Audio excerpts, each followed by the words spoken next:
Hello and welcome to Comedy with the Stars. This is with Star Events Online. I'm Lee Cantony and I am your host, which legally obliges me to offer you all a cup of tea. Do you all want a cup of tea? It's going to take me a little bit of time. Why don't you just sort of all entertain yourselves?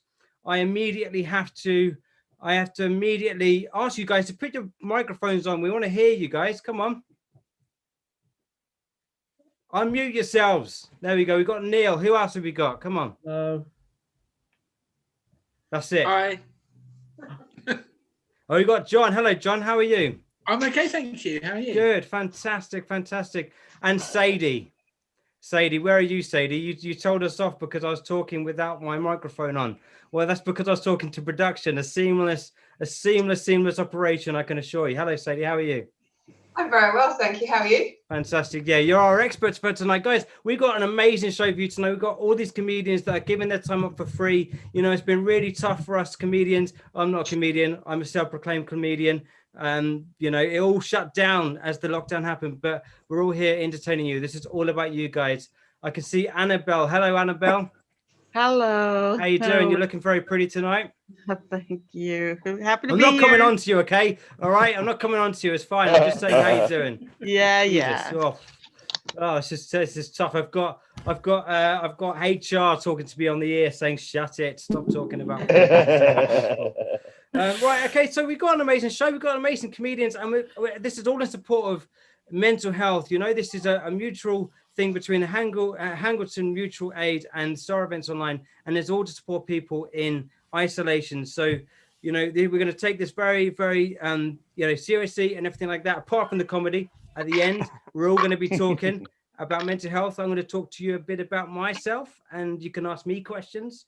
And we're going to have a panel of experts who can help with the mental health aspects of things. But we've got an amazing show. Anyone here heard the term COVID baby boomer at all? Yeah. No? If everyone was a baby, I haven't got children, but I really want children. And that's definitely not to do with wanting to have a child. It's just because I want a child to run behind me in a Zoom video, so then I go viral and become famous.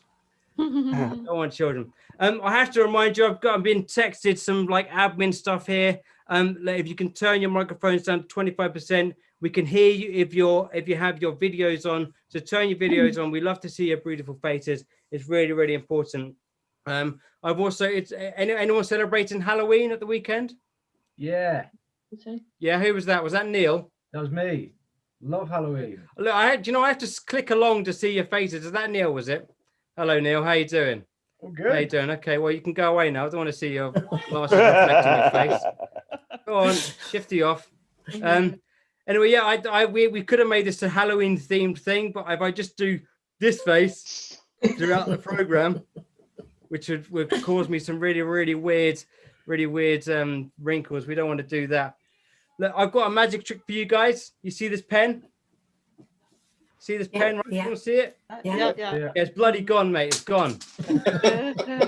Genius. Do it again. There you go. That's amazing, isn't it? Right, look. Anyone got any cool filters for their Zoom gigs at all? Any Zoom like backgrounds? I've got a lovely filter. Zoom tried to charge me for a brick background, so I had to buy this. Right. There you go. It's all professional. Look, I was diagnosed with bipolar about 15 years ago, guys.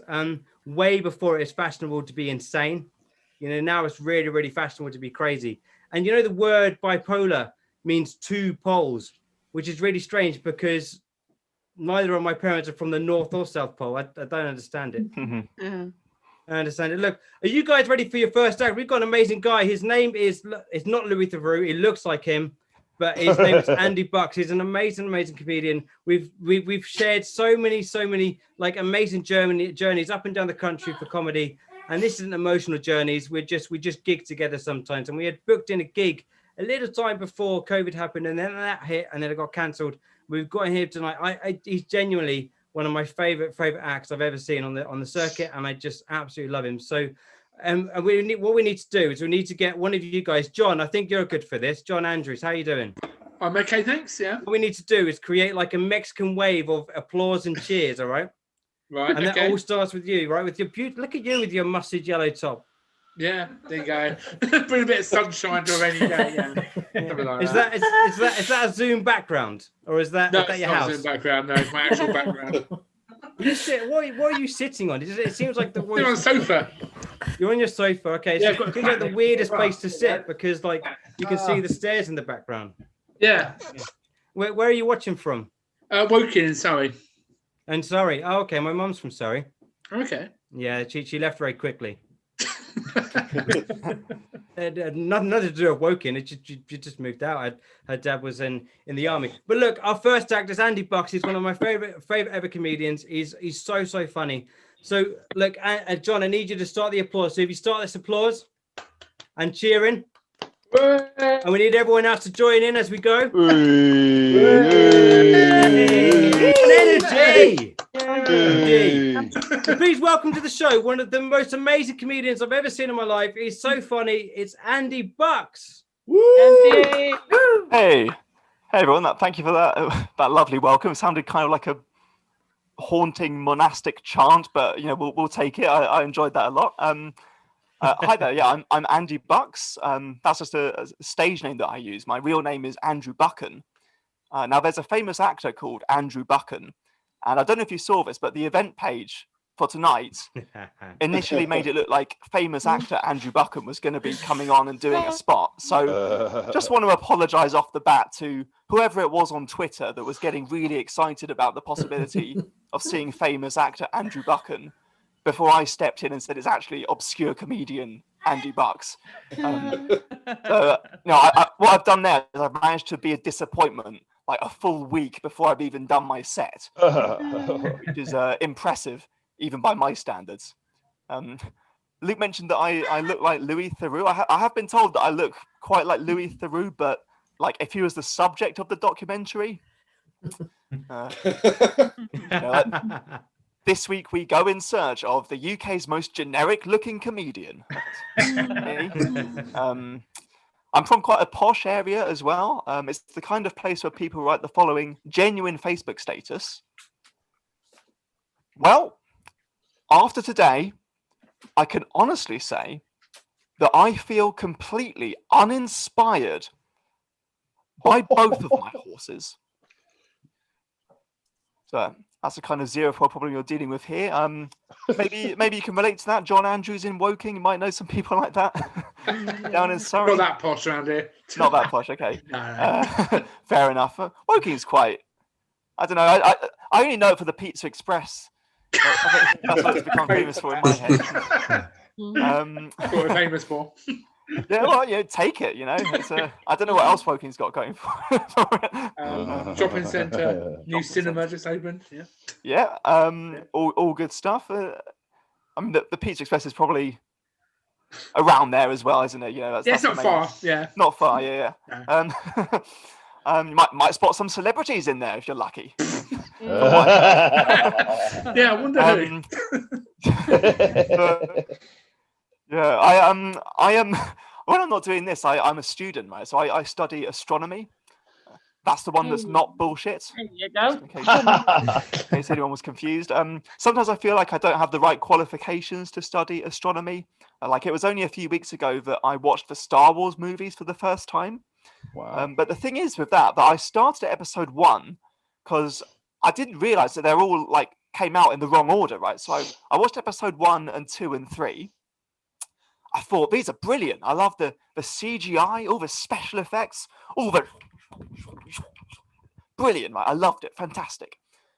Then I watched episode 4 and I thought, Christ, the production values really took a hit. Like, was Disney even trying on this one? This is a load of wank. Did they really cut my boy Jar Jar?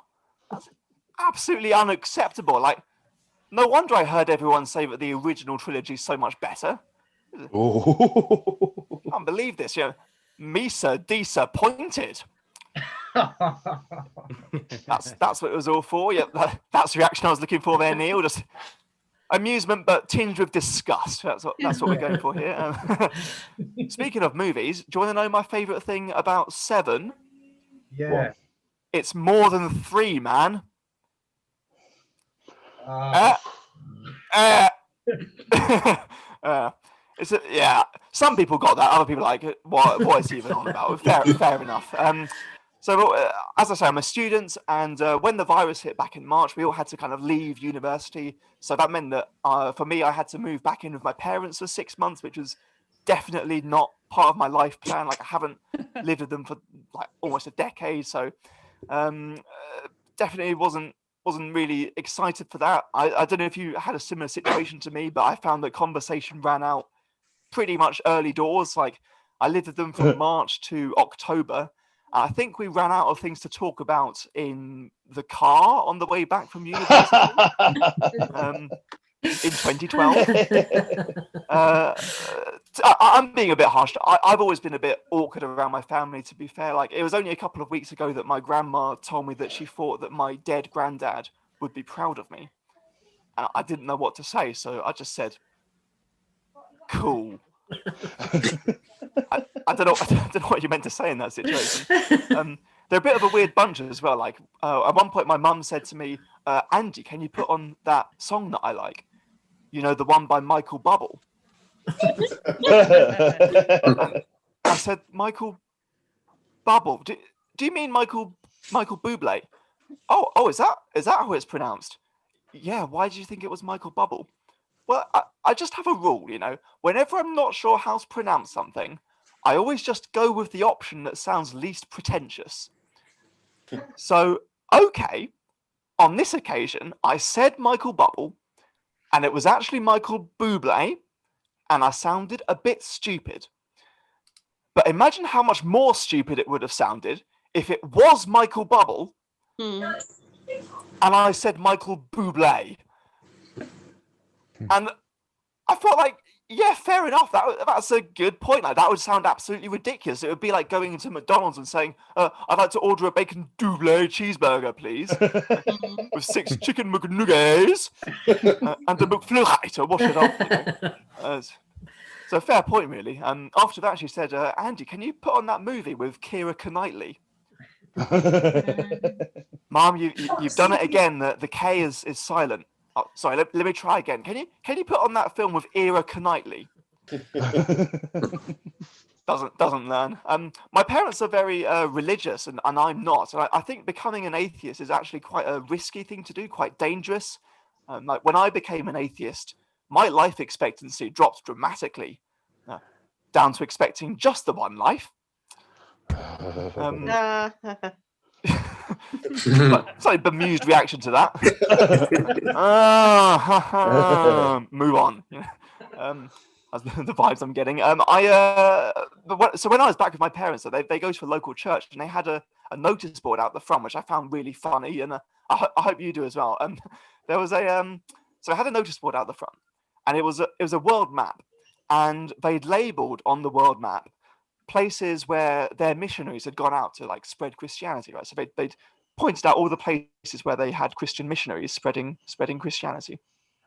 And one of them is out in Pakistan, in a place which apparently is literally called Muslim Town.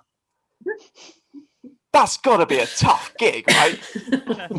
Like, that's not an entry-level missionary position, so to speak, you know. Like, that's got to be tough, like, being a Christian missionary in Muslim Town. Like, it's got to be difficult. Imagine it, especially from, like, the other point of view. Like, imagine that you've been born in Muslim Town, your family's Muslim, your friends are all Muslim, everyone on your street is Muslim, you live in Muslim Town, you're definitely Muslim, right? And then Brenda from Surrey rocks up and is like, have you thought about being a Christian? Well, no, not really. It's not really come up too often, to be honest. I don't really feel like being the only Christian in Muslim Town. But speaking of, now that you're here, have you thought about becoming Muslim? You know, when in Rome. Must be very, very difficult place to be a Christian missionary. I reckon the only reason that Brenda's done that is so that when she gets back, she can just, like, flex really hard on all the other missionaries. Like, they're all going to come back to Surrey, and she's going to be like, "Oh, I hear you went out to South Africa and you founded a church in Cape Town, did you? Oh, That's very impressive. Very, very difficult founding a church in Cape Town. Not quite as difficult as founding a church in Muslim Town, though, is it? Which is what I did. You know, I think that's the only reason she's done it. It must be, I think, the most difficult place in the world to be a Christian missionary. I think the only place I can think of that would be more difficult is Milton Keynes. Just because I'm not sure if it's possible to live in Milton Keynes and also believe in a God.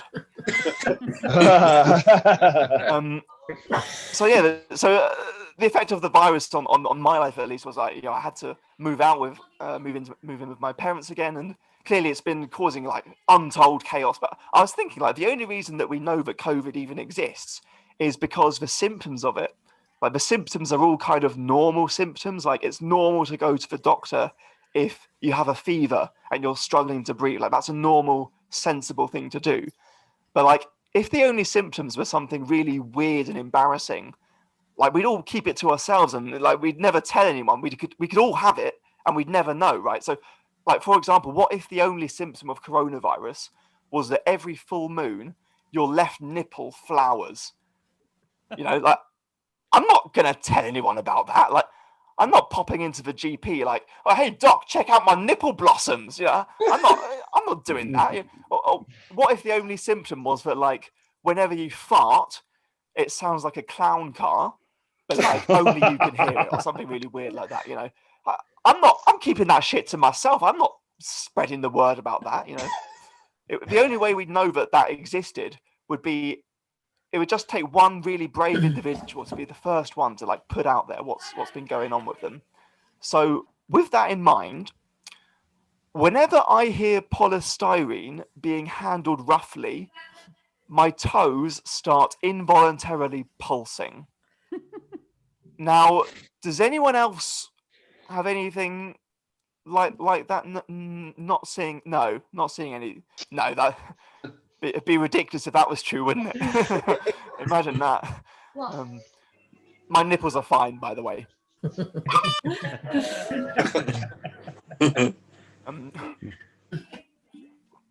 Facebook have been trying to clamp down on vaccine misinformation, trying to like suppress vaccine misinformation posts. I'm not sure that's the right approach, to be honest. Long term, I think the strategy for fighting vaccine misinformation, if I was them, I would just inject a small, non-lethal amount of vaccine misinformation into everyone's news feeds and just allow them to build up their own immunity over time. This one goes out to all the men in the audience. Guys, don't you just hate it when you go to the toilet, but your aim is just like a little bit off, Jay, and you shit on the you floor? put the tobacco. Someone say something about tobacco in the middle of that. Dane, can I have some tobacco? Sorry. I'm trying to scroll through. What was that? That's the most unusual headline. Love it. Sorry. I mean, I don't have any. If that's what you're, I couldn't give it to you. I've gone out the room. I didn't think you could hear me. I'm really sorry. You've been caught out by the first blunder of Zoom gigs. Shame, Douglas. For shame. I'm new to this. I apologise. Yeah, this is it's not the first time that I've had like some little interruption, but this is the first time where someone, like, you start talking to them, you instantly know their name. It gives you a weird feeling of power, actually. That this should be like the standard for all normal gigs going forward, I reckon. Everyone's details like pop up. Name badges. So where was I? I was about to tell you about my email address, actually. Going on a bit, no segue for this, just telling you about my email address. We already established earlier that my name is Andrew Buchan, right? So my dream email address is andrew.buchan@gmail.com. That's the address that I aspire to have, right? But I don't know if any of you had the same problem as me, right? I couldn't believe how many variations of that I had to go through to find one that wasn't taken, right? Like andrew.buchan@gmail.com, taken.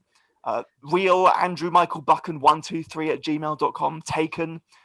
The Right Honourable Viscount Andreas McBuchanopoulos III@gmail.com, taken. Andrew@yahoo.co.uk. That's free. But I don't want that one. I want andrew.buchan@gmail.com. And I hate whoever it was that got in there and took it off me, right? So Andrew it Buchan. might be the famous actor Andrew Buchan, for all I know. In which case, I don't hate him quite so much, but I still resent him at least. So what I do to get my petty revenge on whoever took that address, you know, when you go into a cafe or you get on a train, or like you used to do in the before times, you get on the train, you sign into the Wi-Fi, and they ask you for your email address. I mean, they never check to see if it's your actual address. At least most of the time, they don't check, right? So what I do to get my revenge, I always just put andrew.buchan@gmail.com. So whichever motherfucker it was that took that address gets shat on with the full force of the Thameslink marketing department. They've got all those like little tick boxes at the bottom, haven't they? Like, do you want to hear about our special offers? Oh, yes, please, tick. Yes. Love to hear about them. Keep me in the loop, do you want us to pass on your details to third parties? Oh, tick, yes, the more the merrier. Spread the word, do you want to be entered into our prize draw?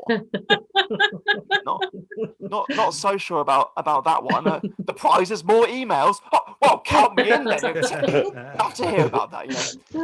So I hate whoever it was that took that address. Right?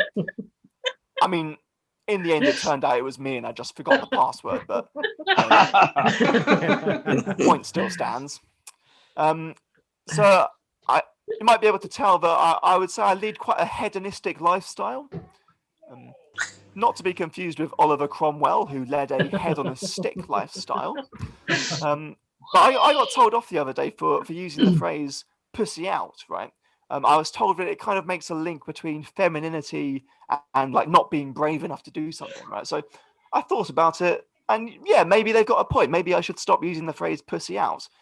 But I think what we should do to kind of balance things out is to start using the phrase pussy in for if someone does something really brave, right? So I think this is a great idea. I'll just give you like a example of how that might sound, right? I don't know, I wasn't sure whether to go skydiving, but then I thought, you know what? I'm going to seize the day. I'm going to pussy in, that kind of, it sounds good, right?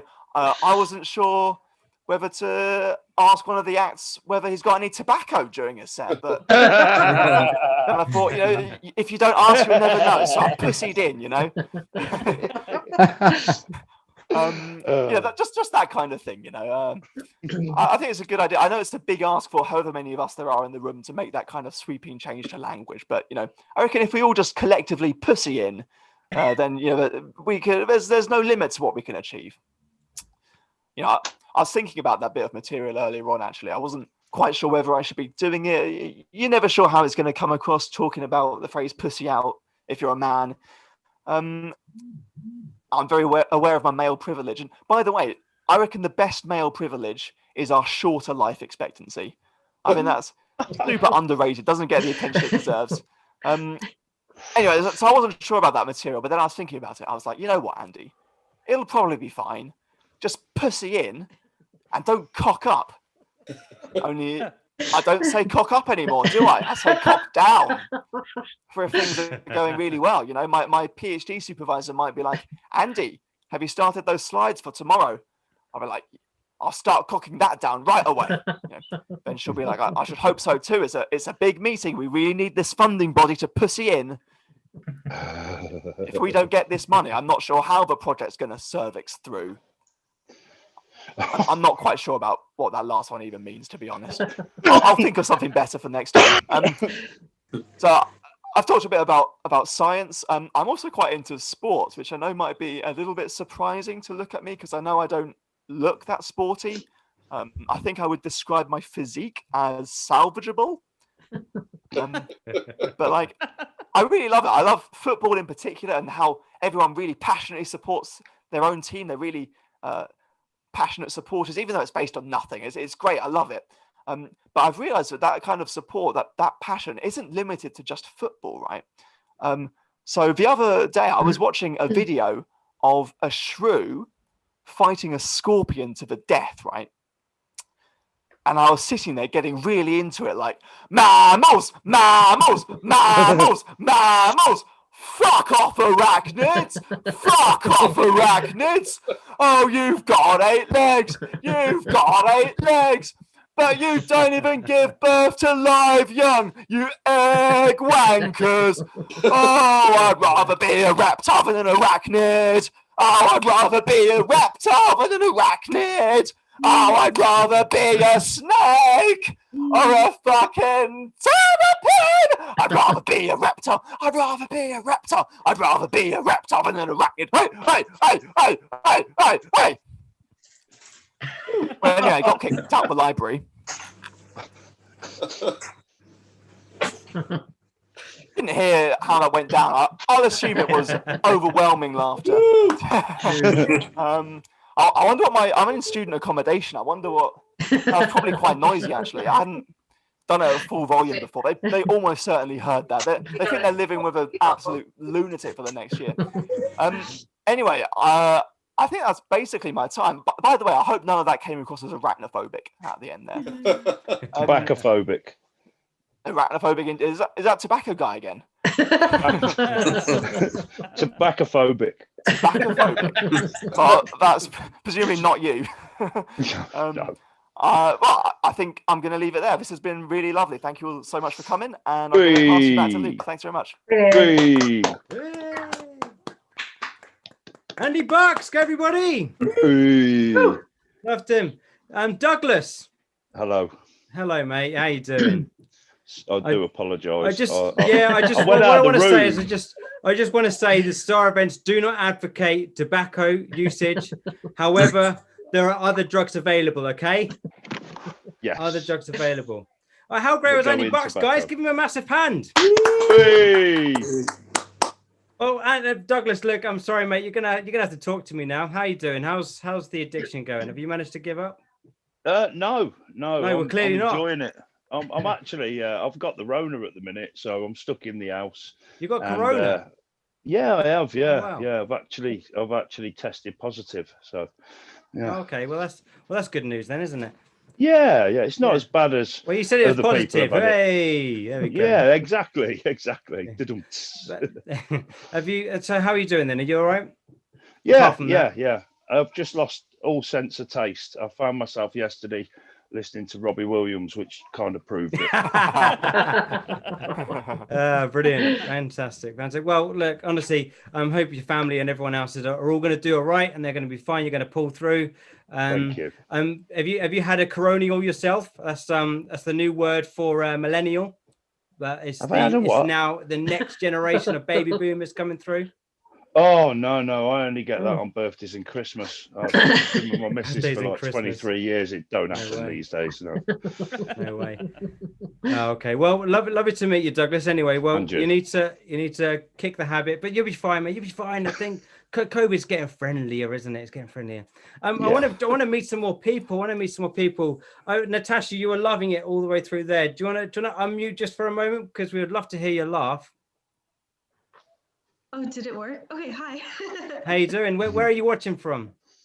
So I'm watching from 4 hours south of DC in the United States. Wow. 4 hours south. Do you know what I love when people tell you about where they live? Is they always pick like a really, really sort of poignant place. So like if anyone says, from the UK, well, yeah, it's only like 8 hours from London. Everyone does it. Yeah, 4 hours south. And do you know how far you would get in the UK if you went 4 hours? You'd have to be boarding in Plymouth to get on a boat. In America, 4 hours is like the equivalent to like 30 minutes in the UK. To get to. Well, lovely to meet you, Natasha. What do you do for a living? So I am a student right now. I study neuroscience, and oh God. Okay, so tonight, what have I been diagnosed with? Positivity, not COVID positive. Corona, she's put Corona in it. But still positivity. Positivity, that's what I've got. Brilliant. Well, look, you know what? We're going to look. I want to get to know everyone, but we're going to introduce the next act in just a moment. But we've got loads of other people here. John, how's your mustard yellow top going on? Yeah, it's going all right. Yeah, I thought I'd just brighten everyone's day up or whatever. You look like the sunshine. Now, what do you do for a living, pal? I work for a charity with people with learning disabilities. So there you go, guys. Come on, that's amazing. It's, Amazing. We love really people a to do program that. for the learning disability community in some way. Well, you're one of the COVID heroes, my friend. You really are. This you're doing. I mean, look, guys. I don't know if you heard about the UK government retrain scheme. They introduced this retrain scheme, and what you do, you go onto the English government website, and you fill out this whole survey. It's an entire survey, and it tells you what you'd be good at. I filled out this survey, and it told me to do the exact job I do now. Right. The exact job, which is I'm a CAD technician, right? My day job is a CAD technician. I was very lucky. I was just about to quit my day job when COVID hit, and then suddenly the COVID hit, and I stayed in the day job. But guess what I do? I design all of the 5G, stuff around the globe. I do all of the different masts, all the different antennas and everything. That I hope there's no, well, I tell you that, but I'm also a conspiracy theorist, which means I design a drawing and then I go around and burn all the masts down. But you know what? It keeps me in a job. Who cares? Who cares? There we go. Look, are you ready for your next act, guys? Woo! Yeah. That was rubbish, guys. Come on. Sound excited. Natasha, you want to hear your vocals all the way through this. So I'm going to get you to lead the cheer as we introduce the next act, all right? Okay, we'll Oh. do that. You're going to love that, aren't you? You're going to love it. You're a student. You do neuroscience. You'll be fine. I've been diagnosed with positivity. I don't care. Look, okay, so we need you to do this, Natasha. Yeah. Need you to cheer. Welcome to our next act. Well, yeah, well, I'm meant to do that bit, but please welcome to the show. She's a rising star. She's absolutely fantastic. She does stuff so close to the bone, but she's amazing. Please welcome to the show, Ola Labib. Hey. Come on, guys. Yay! Natasha, come on. Hi guys, Hi. how's everyone doing? You all sound so enthusiastic. I wish I was as enthusiastic as Andy, but I'm a bit broke, so I haven't been able to afford my cocaine for about 3 weeks now. And it's, do you know what? I've only ever done one online gig, but I really, really enjoy them because I get to look into people's houses. Yeah, it's not every day that a black person can be in someone's house without permission, without getting the police called on them. So it's really, really exciting. What can I tell you about me? So I've just moved from up north. I lived up north for about 3 or 4 years, and I loved it up north because I'm from down south, the southest of the south.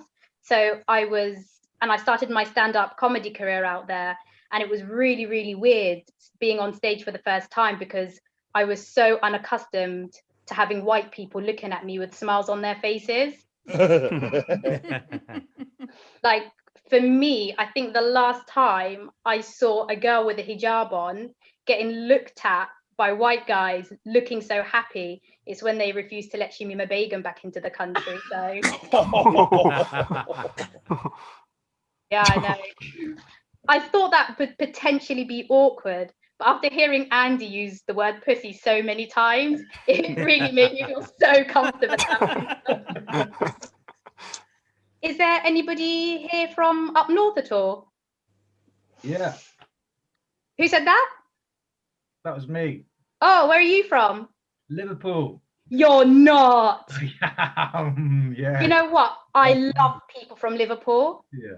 because they've got a lot in common with my parents. They both don't speak a word of English, so Hey. All right. all right, calm down now. Okay.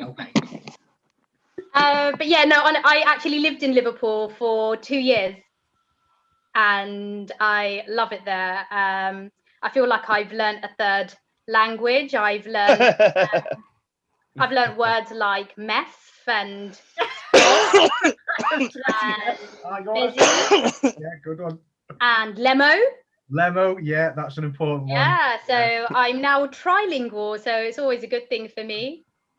Do you know what? I like that we can make jokes like this and be all inclusive. I feel like before Black Lives Matter, people used to, feel a bit awkward, certain jokes being said. But in case anybody doesn't know, Black Lives Matter was one of the biggest movements in a long time, and it meant a lot to me because I'm Black and I'm from Sudan. And I think growing up, everything was like, oh, a bit tetchy. Oh, can we say that? Can't we say that? And me growing up in Hampshire in the 90s, I experienced a lot of racism. And I think one of the biggest moments that I remember was when I was in primary school. Me and my brother and my cousin were the only Black people in the whole school. And, you know, we got bullied quite a lot. But particularly one of my cousins was bullied so badly. And having parents with language barriers, there wasn't too much that they could do about it. They didn't know what they could say, what they couldn't say. And I remember one particular time, my cousin was bullied so bad, and my auntie had enough. So she came into school. So my auntie is one of the scariest women you will ever meet in your life. She's 6 foot tall, but she's also 6 foot wide. And she's got really large teeth. So one time she came into school and she said to my cousin, listen, tell me, which one of these boys is the one bullying you? So he shakily pointed at a little boy called Billy, who was about 7 years old. My auntie stormed up to him and just stood over him. And this kid shit himself. Have any of you seen King Kong? You know that scene where that woman was tied to the stake and she just hears this massive earthquake and this massive gorilla just comes towering over her? So this kid was shitting himself. And she said to him, you bully my son. If you bully one more time, I will eat you. Now, I want you guys to understand this. She didn't threaten to beat him up. She didn't threaten to tell his parents. She threatened to eat this child.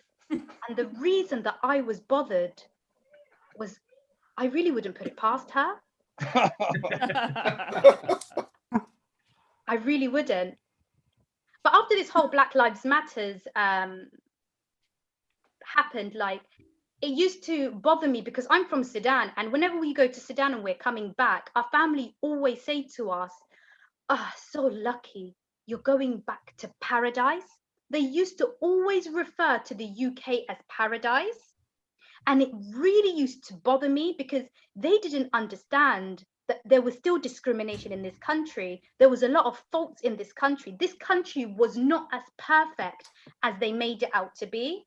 And I remember I went I think it was during the Black Lives Matter protest, and I was coming back to the UK, and my uncle was like, so lucky, you're going back to paradise.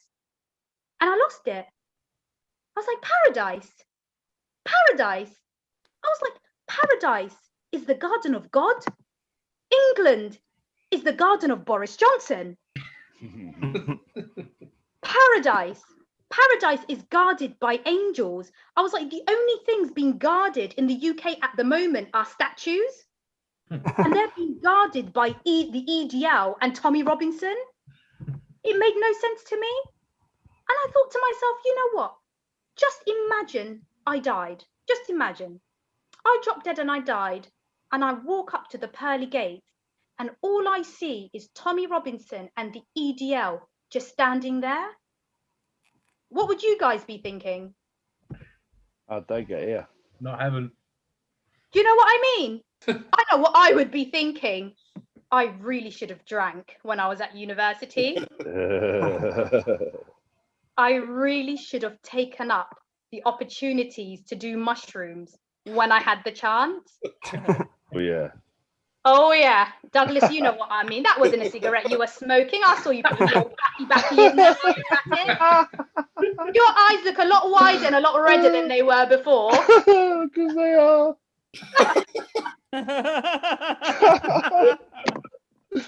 Oh, sorry. I would have lived my life so differently.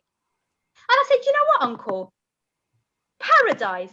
Do you think if you land that plane in the UK, you're going to have 40 virgins waiting for you at the airport? I don't know about where you guys are from, but where I'm from, you'd be lucky to get 40 virgins in our city over the age of 50. Honestly, the only thing in common the girls that live here have with the number 40 is their minimum body count. You know what? Truth hurts, guys. It's just the way it is.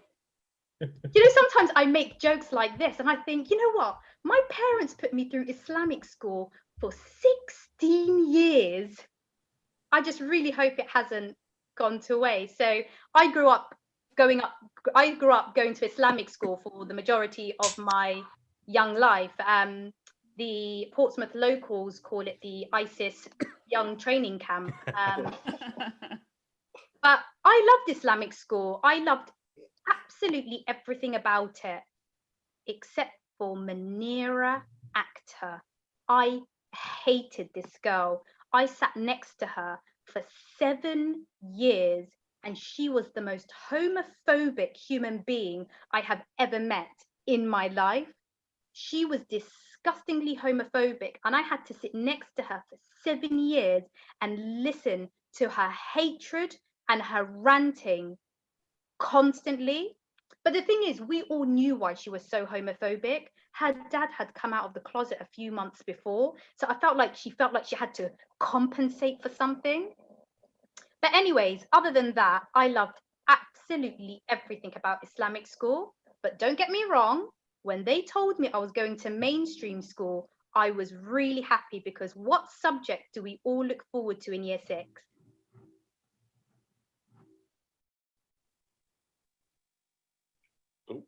When you're growing up, when you're hitting are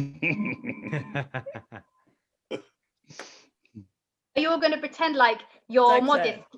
What was that? Sex ed. Hooray! Who said that? Hey, that was me. We do it in America too, so it's fine. I'm so glad you said that, to be honest, because you're making the British look silly. Last time I asked a British person what subject did you look forward to when you were hitting puberty, they said geography. And I thought, oh my God, I never thought I'd meet anyone as frigid as me, but I guess I was wrong. I was absolutely buzzing. I could not believe it. The closest thing I've ever come to sex education at that age is when I found out my brother got circumcised. So it was hard times for me. But I was absolutely buzzing. So I turned up to school half an hour early just so I could get front row seats. So just imagine how I felt when that teacher walked into that room, pulled a list out of her pocket and said, will Ola Labib, Mohammed Hassan and Tyler Bryan pick up your bags and go to the library? Why, miss? Your parents have signed forms. They don't want you attending sex education. I was absolutely livid. Absolutely livid. I don't know what made me more upset. The fact that I couldn't attend sex education, or the fact that Munira, the homophobe, was allowed to attend. I wasn't quite sure why Tyler wasn't allowed to attend, but he kind of had a school shooter vibe going. So my Americans, you know what I'm talking about. I was super annoyed, picked up my stuff and went to the library. An hour later, Munira comes striding into the library with the smuggest expression on her face. And she was like, I've just had sex education and I know where babies come from. So the other two guys were like, whoa, no way, tell us, please tell us. This bitch tried to be smart and she was like, babies come from the place where sperm enters. So the guys were like, what? No way, no way. And I was like, really? And she was like, yes, really. I was like, are you sure? And she was like, yes, I'm sure. So you're telling me you came out of your dad's asshole? And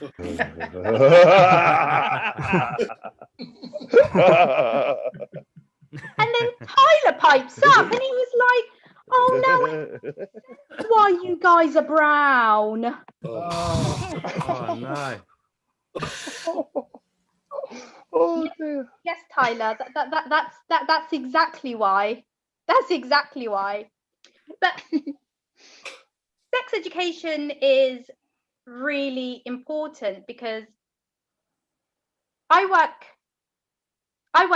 in a hospital, and you see some strange things, and you don't understand them unless, I think you have to have had sex education. Like there was a case where a guy stuck a beer bottle up his ass, and he masturbated, and he underestimated the power of his rectum. So what happened was the beer bottle shattered in his butt. So when that happened, two things crossed my mind. Number one, is that where Corona really came from? And second of all, did he leave the lime in the bottle when he did that? I personally hope he did, because at least he has his vitamin C, and at least his immunity would have been boosted by that. But I never really understood why he did that. And so I asked one of the nurses, I was like, why on earth would he do something like that? And she was like, Ola, you're so ignorant. I'm doing an American accent so the Americans can fit in while they're here. Ola, you're so ignorant. You know, when people are feeling low and bored, they'll do anything they can to get out of that mind frame. How was that for an American accent? Good. Amazing. I was in Missouri for a month, and if you don't sound like that, that's how you sound in my head. Okay. So she was like, so ignorant. You know, if that's what makes him feel better, that's what they've got to do. And I was like, well, I don't know. I've never had sex education. How am I supposed to know?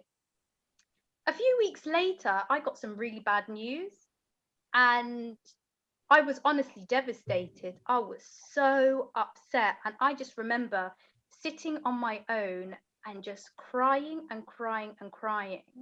And I said, please, God, give me a sign. What can I possibly do to make myself feel better?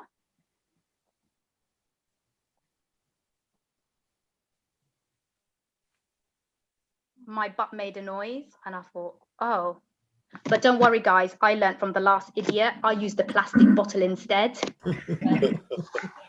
It's been an absolute pleasure, guys. I really hope you're enjoying yourselves today. And you never know, I might see you guys sooner rather than later. Hey. Ola Labib, everybody! Give her a massive hand. Come on, you can do better than that, guys. I'm holding my phone with one hand. You're holding And what are you doing with your other hand, you dirty man? Trying to clap. Ola Labib, everyone. He's slapping his head now. I really hope that's the sound coming from his head, not from anything else. It was. Oh, God. Caroline Boone loves you. She says, yay, brilliant. I think that's how she meant it. Guys, I have to remind you that if you want to be unmuted, then just pop it in the chat, and our production team will do that as well. We would love to hear you. Really love to hear you. And I'm going to actually ask a couple of you to try and unmute yourselves now. We've got Chris Guns, which is an interesting name. Where are you from, mate? Originally from Norwich, but I live in Chesterfield.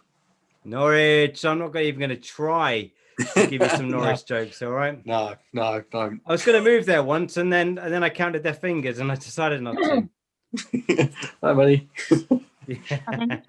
No, I love Norwich. It's just that like little bit too far away from everything else. You have to drive. Okay, so Natasha's going to laugh now because I'm going to say you have to drive an hour and a half before you get to anywhere. But you know she's 4 hours away from DC, Washington, so that's nothing. Halfway with that too, cuz. Sorry, was that a Liverpudlian accent? Yeah, me. Who's that? Come on, who's that? Caroline. Caroline Boone, yes, was the, Oh, was the God. yay, brilliant, correct. It's right. Don't be silly, you're great. And welcome to the show, Caroline. Lovely to meet you. Thank you. Thank you. Yeah. Well, look, and Ola brought up COVID there. I do a radio phone-in show. It's a great show, and well, I think it is. It's a phone-in show. People phone in, they tell me their stories, do that sort of stuff. And I spoke to a nurse, right? And it was an amazing chat. We spoke to it, and it was just as the second wave, as we're calling it, began to sort of come in. And I said, so how busy are the emergency rooms? And she said, well, they're really, really quiet, Luke. They're really quiet. I said, but how quiet are they? She said, they're so quiet. They're like a morgue. I was like, that's probably not the best way to describe it, to be honest. We're talking about the coronavirus, guys. That's a terrible thing to say. I want to bring on the next act in a moment, but I want to get to know some more people. She's there waiting. I'm hoping to come on. We've got Lowell Polite. What a name that is. Say hello, Lowell. Hello. How you doing? What's where are you watching from, my friend? Long Beach, California. Long Beach, California. There you go. That's where the dream's at. Yeah, nice. I'm pretty sure Long Beach is just a port, isn't it? It sounds amazing, but I'm sure it's just a port. Yep, it's just a port. The movie's over exaggerated. You said it's just a port, but you think like the American dream. I'm gonna drive down the west coast of California, and then we're gonna go to Long Beach. We're gonna go and like chill out, have some cocktails. Who knows? Let's have some fun. And it's just a port full of boats. That is the British mentality. All right. I told you a little bit earlier. I was diagnosed with bipolar ages and ages ago, 15 years ago, way before it was Instagram famous. And, you know, I had this moment where I wanted to be a motivational speaker. You know, I love people like Nick Vujicic, he's amazing, and loads of other people. But you try it in England and everyone just puts you in a home. They just move you out. You try and be excited. You try and laugh. You try and be funny. Come on, guys, be the change you want to see. Get out. Call the police. Next to them under the Mental Health Act. Get out of here. It doesn't work here. So I think my true calling is to go over to Long Beach and go and create some motivational speaking with Lowell Polite. What a name. I love that. I absolutely love that.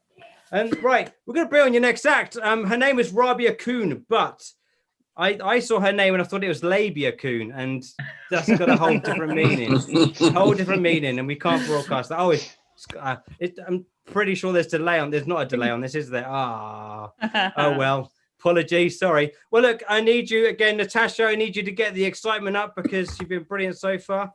Come on, I need your biggest cheer. Woo! Biggest cheer, just keep it going. Don't say the act's name just yet. Hey, please welcome to the show your next wonderful act, Rabia Kuhn. Hey, thank you. And you know, I haven't written a bit about it yet, but I worked in a cafeteria in college, and there were a couple of Chinese ladies who I worked with, and one of them would always yell, "Labia, labia," across the restaurant. And we were by a med school, and so they knew what that was because education. So that's usually not the controversial part of my name, but it was then. So thanks for pointing that out. No worries. Appreciate You're it. welcome. Yeah, but thanks everyone for coming online today or tonight, depends on where you are, and getting dressed from the waist up. Really appreciate it. Americans, you didn't mistake this for a different kind of call and show up like Jeffrey Toobin, you know, just kind of ready for a Zoom tube, I guess, so to speak. So I am an American expat. I usually, actually, when someone here in London, I live in London, when they ask me where I'm from, I usually just say Canada. It's just easier for me to say. I dress kind of Canadian, so that works, and I'm nice enough so they think I'm Canadian. I'm from California. And also it's just a lot easier to explain how I voted when it came to Trudeau than when it came to Trump, you know? So, and the reason it's easier is just because they think I voted for Trump, because I also dress kind of Texan. It's like a Texan Canadian thing. But yeah, and I did try to speak with an accent when I first moved here, because I thought, well, I'll try to fit in. I'll try to just be British and not even get that question. But I realized the only thing I could say in an English accent was "Hello, governor," and that only gets you so far and into so many conversations because you don't meet many governors, you know. And really, what would happen is I just sound like an American with a speech impediment, which just really didn't work for me. So, but yeah, so you guys, the Zoom thing, right? We've been doing Zoom or something like it for like 8 months now regularly, and people who didn't normally do this are doing it. Why hasn't like the whole camera angle thing improved? You know, like honestly, like I've seen so many of these kind of things. I've diagnosed like 2 deviated septums so far, you know. I'm not a doctor, but I'm almost like an ear, nose, and throat specialist now. My dad answers FaceTime calls like it's a regular phone call. So like I also told him just to see a barber pretty soon because I think the ear just for his ears, you know, just keep it above and outside of the ears, basically. And then you have like the whole this angle. The whole chest and chin angle. It's like, ma'am, you know, I know your eyes are up there, but you're the one who had me staring at your chest for the last 5 minutes. So not my fault, is it? You know, and then on Tinder, for example, because I'm one of those people who has to online date, and you know, it'll say, show us your best headshot. So I have like a nice portrait mode picture of this, and I've seen a few other heads. That's all I'm saying. Just a low camera angle, you know? Just a very low camera angle. Left nothing to the imagination. I always swipe left on those. Yeah. And another thing, I've tried to stay offline somewhat, but I'm not doing a good job. And so I'm always getting app notifications. Anyone else going nuts from all the app notifications they get? Like just constant. There's one called Slack. I don't know how many of you use Slack at work, but it's like this. It sounds like someone knocking at the door while someone's sweeping the floor in the foyer, you know, it's just like pissing off somebody doing that. And really, you know, what I started doing, I just would get so triggered by it, I just shut my laptop, you know, like, well, I'm done. Because I always know, especially when I'd get like 10 of them in a row, it'd be this one lady who should have just sent an email.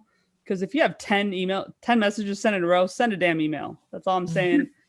And then I was getting so many, I wanted to make sure I got my mom's calls, you know, just in case. I worry if something's going to happen now that I'm not in the US. And so I thought I'd be really clever. And I set this ringtone called like, this like, right? But it's made me really aggressive now when my mom texts me. So I always like write to her in all caps, hi mom. And then she writes in all caps and pretty soon we're just in an argument. It's like being at home. But she doesn't know why she's yelling at me. She just thinks she's talking, you know. And then I set a ringtone called Pulse for someone I was dating at the time. And it was kind of like this doo-doo-doo. But it kind of started turning me on a little bit. And I set that tone on a weekend, not realizing that was also the Outlook meeting calendar reminder thing. So then I was feeling a little bit weird heading into every work meeting. And I was running about 2 minutes late every time. So it's just the notifications thing. You got to be careful with them. I also found that like I've definitely gained that COVID-19. Like it's not only a disease right now, it's like a weight issue, you know? And I've been looking up diets and thinking of things to do. So at first I was like, intermittent fasting, that sounds really cool. That's what I'm doing. Even right now, like I'm not eating right now, guys. So, you know, and I'll eat later. And that's just intermittently I eat and don't. But then I read more about it and I was like, oh, that's not what it is. It's actually not eating for 12 hours. And I'm like, so is this like another like cultural appropriation thing? This time it's Ramadan we're after. So we're just like, oh, we're not going to eat for 12 hours, white people. Thanks. So I'm not doing that one. And then I was looking up keto because I hear a lot of people, especially guys, but oh, I'm in keto right now. All right, bruh.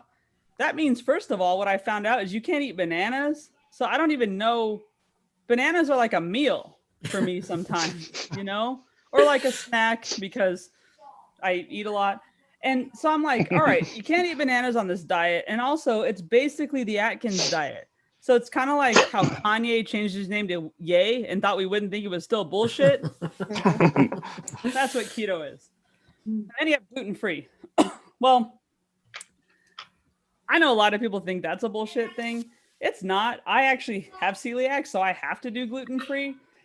But I didn't do it for weight loss. Like, this is not a gluten-free chin, okay? Like, I'm actually happy about the mask, by the way, guys, because the masks make me look like I lost about 10 pounds just alone. Just right when I strap one of those on, I look good from here up. So anyway, the gluten-free thing, man, it's tricky. And people think like the gluten-free people, you know, are so happy and excited about it. No, we're not. You know what? It's tricky. You go to a restaurant, you have to ask something like, is there soy sauce in that? And then you'll have a waiter go, I don't know. And you'll say, well, I do need to know if there's soy sauce in it because soy sauce has gluten.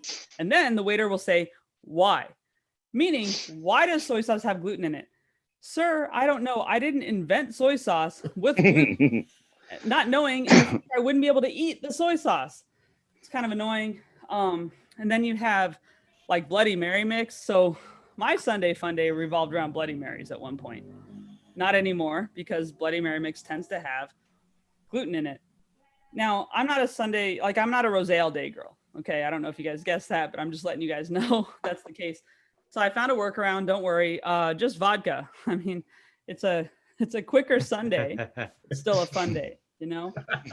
The one that was weird though, and this, I don't know, maybe it's not gonna surprise everyone here, but it surprised me, it was cocaine. I just didn't see that coming. I mean, I read about cocaine being cut with other drugs, it's really dangerous, but not like all-purpose flour, you know?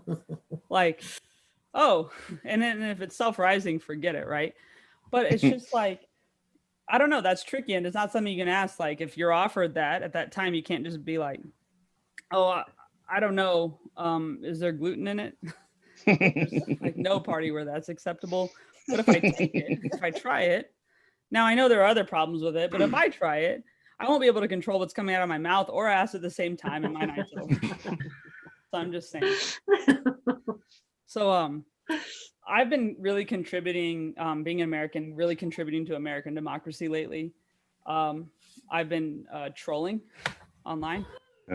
So I'm just in the comment sections, like with my red pen, basically, and I'm ready. And anybody who says you're stupid and doesn't spell your correctly, I'm on it. So that's the kind of trolling I do pretty much. I also go ahead and like a lot of my mom's friends, especially, but other people, they'll post these memes that say like, you don't care about veterans unless you share this with 7 people. You don't care about even mental health unless you share this. First of all, I do care about it. That's one reason I don't eat gluten, unless you share this with 7 people. So you know what? I just always comment, I don't see a share button. I just figure I'll waste just as much time of theirs as they wasted on mine reading this thing. You know, it works. But I do like Facebook somewhat for some things. I got a memory that came up recently. It was a memory with my grandma.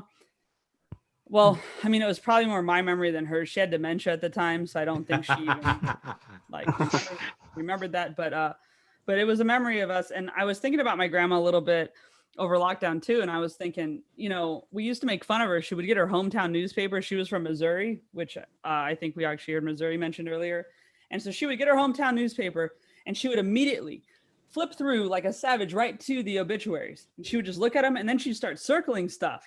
I'd be like, Grandma, you know, and we'd all kind of make fun of her. And then I just realized over time, you know what? She was just low-key stalking her exes like I've been doing during lockdown. That's all she was doing. It's just the analog version of that. Because I kind of did that too. I kind of even rated like, how's their life with or without me? And mine's better in 98% of the cases at this point. There's one I could probably still go after at some point. But yes, that's all she was doing. But my grandma, I think I got a few things from her, and one of them was creativity. She used to send articles into the hometown newspaper. And I do think she was the first person to get someone canceled, and it was me. So I'll tell you, my name is Rabia Kuhn. So Rabia, it's Arabic. I'm half Lebanese. If you didn't guess that, you're not the first person not to guess that. So don't worry.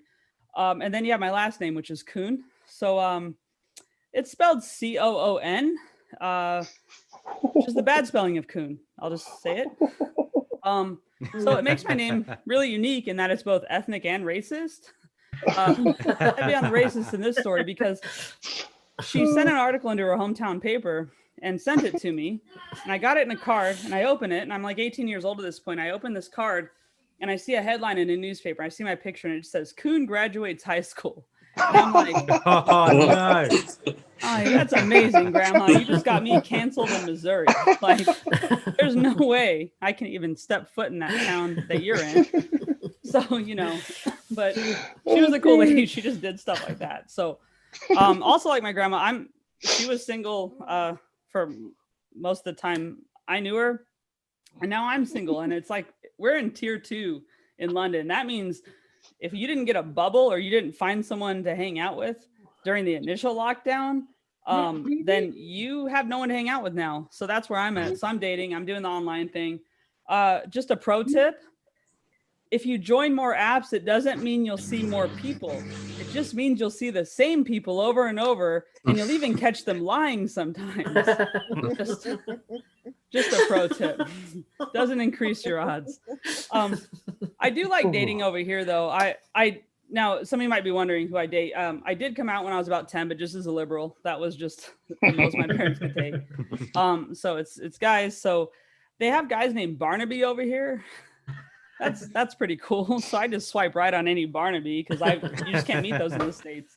I swipe left on any Simon though, because they ghost you is what I found out. So I don't want to make that mistake again. But you know, I'm pretty picky, I guess. There's a lot of deal breakers for me. Things like politics, you know, couples. I don't want like an easygoing couple looking for a fun girl, because you know what? The minute you're more fun than one of them, you're out. So I'm not messing with that. It's not even a moral thing. It's just practical, you know? And then turtlenecks, you know? It's not me who has a deal breaker about turtlenecks. It's someone else. I actually met someone who asked me, do you wear turtlenecks? And I said, no. And then they said that that's a deal breaker for them. And so I added that to my list too. If you require turtlenecks, that's a deal breaker for me. One of my only things I have is my breasts, and I'm not going to hide them under a turtleneck, or my neck once I lose the COVID-19. So anyway, I did run out of matches recently, if that's surprising or not. And what happens is the app will tell you you're out of matches. You need to expand your filters. So fine. I lowered my standards, you know, why not? So there's like distance as a parameter. I went from looking within 5 miles, trying to stay on my train line basically, to just like anywhere. We're all remote now anyway. And, I even updated my LinkedIn because I'm an optimist, and I said willing to relocate. You know? I don't know where I'm going to find love, guys. And then there's smokers. So I have asthma, and plus we have this COVID thing. So, you know, I'm trying not to date a smoker, but I changed the parameter to smokes occasionally, because I was like, well, that's all right. Well, smokes occasionally means they only smoke when they drink, and they're usually an alcoholic. So it's really smokers now. The last one is height. I'm 5'8", so I was thinking 5'8" or taller. Well, 5'8" online ends up meaning like 5'6" in person, usually. So I just changed it to 5'4", giving the guys the other 2 inches they usually lie about, you know? I mean, I'm willing to compromise. Anyway, you guys, this has been so fun. Thanks so much for having me on, and I appreciate it. Thank you. Brilliant. Massive hand there for Rabia. I don't want to say her second name anymore. Can't even say my name. Okay. I'm not going to say it. Labia. That's it. We'll go with that. Is that worse? I don't know. It's all right. I don't know. How are we doing, guys? Yeah. Well, that was amazing. Lovely to see you. Do you know, I can't get it out of my head, and this will become very, very apparent in the next when the next act comes on. One of the things you might notice is that I occasionally have like a lazy eye, which means I see double. So this is the biggest Zoom gig I've ever been on. Loads of you, all over the place. It's great. Yeah, and one of the things we're going to be doing later on, we need to make sure you get your questions in. We're going to be doing a roundtable discussion later on, and we want to see you, want to hear from you. We really, really do want to hear from you. So ask your questions. You can ask me about anything. I'm someone with bipolar who's generally really stable. So type your questions. I'll answer those. We've got a panel of experts who can answer any questions as well and talk about these things. So we'd love to do that. We'd love to do that too. Rabia, you mentioned that you were dating and you were trying to online date for during COVID. How does that work? How does that work? You know, so I really was seeing someone for a little while, and it was very rarely. You just go to a park and distance, and so it works very slowly, I guess, which is kind of good. But now it's a little bit weird with the tier 2. You just can't. I mean, it's outside in really cold weather. But for our people that aren't from the UK, tier 2, the government introduced these tiers where people grade areas of the country depending on how bad the pandemic is. But essentially, everyone's going to be under the same tier eventually, and we're going to be in some national lockdown. So just call it that. I mean, tier 2. Where's tier 2 again? I can't remember. It means that you can't one you do can certain meet things. People outside of your household outside, but not inside. So you couldn't go to a restaurant inside or something. So I mean, it's fine. You know what? I started a podcast, so I stopped focusing on it. I got way more productive when I stopped dating for a little while. So that told me something. And as an ex-smoker, yay me. Hey, well then. I can assure you that every single man on dating sites, if they're a heavy smoker, they'll put occasionally smokes, thinking they can hide it throughout the relationship. But as they get to know them, or as something gets intense, it becomes more and more apparent. Either they're a heavy smoker, or they're just a serial killer, because it just gets to a point where it gets too awful. So I can assure you that there shouldn't even be heavy smoker. Who's going to tell them that you're a heavy smoker? Well, what's that? Is it some heavy smoker society? I mean, they do uniform dating. Why can't they do heavy smokers dating? It's true. Yeah, why not? Anyway, I want to talk some more. I want to talk to some more people. We have some wonderful people. Michelle, can I hear you, Michelle? No, she doesn't want to talk to me. It's fine. I get used to rejection. No one ever swipes right on my profile, so it's all good. No worries. But if you can just visually swipe right. I don't care. It's fine. Just visually do it. Look, our next act, I got his name wrong all the way through the prelim of this, and it's one of those things where you keep telling yourself, "Don't say James. Don't say James. Don't say James. Don't say James. His name's not James. Don't say James. His name's not James. His name is not James. Luke. His name is not James. Luke. His name is not James." Well, please welcome to the show, Jamie Campbell. Hey, everybody! Oh gosh, this is humans. I'm excited for contact with anyone. It has been so lonely. I have it's not a green screen. This is just my wall, and I realized when I stood in front of it, it looks like a green screen. So just play with this on your own at home. It's the Comedy with the Stars at Home edition. Feel free to put whatever you want. But behind me, how's everybody doing? Are you guys doing good? Yeah. Okay. Good. Like the world's ending, and we decided to get on our computers and make some giggles.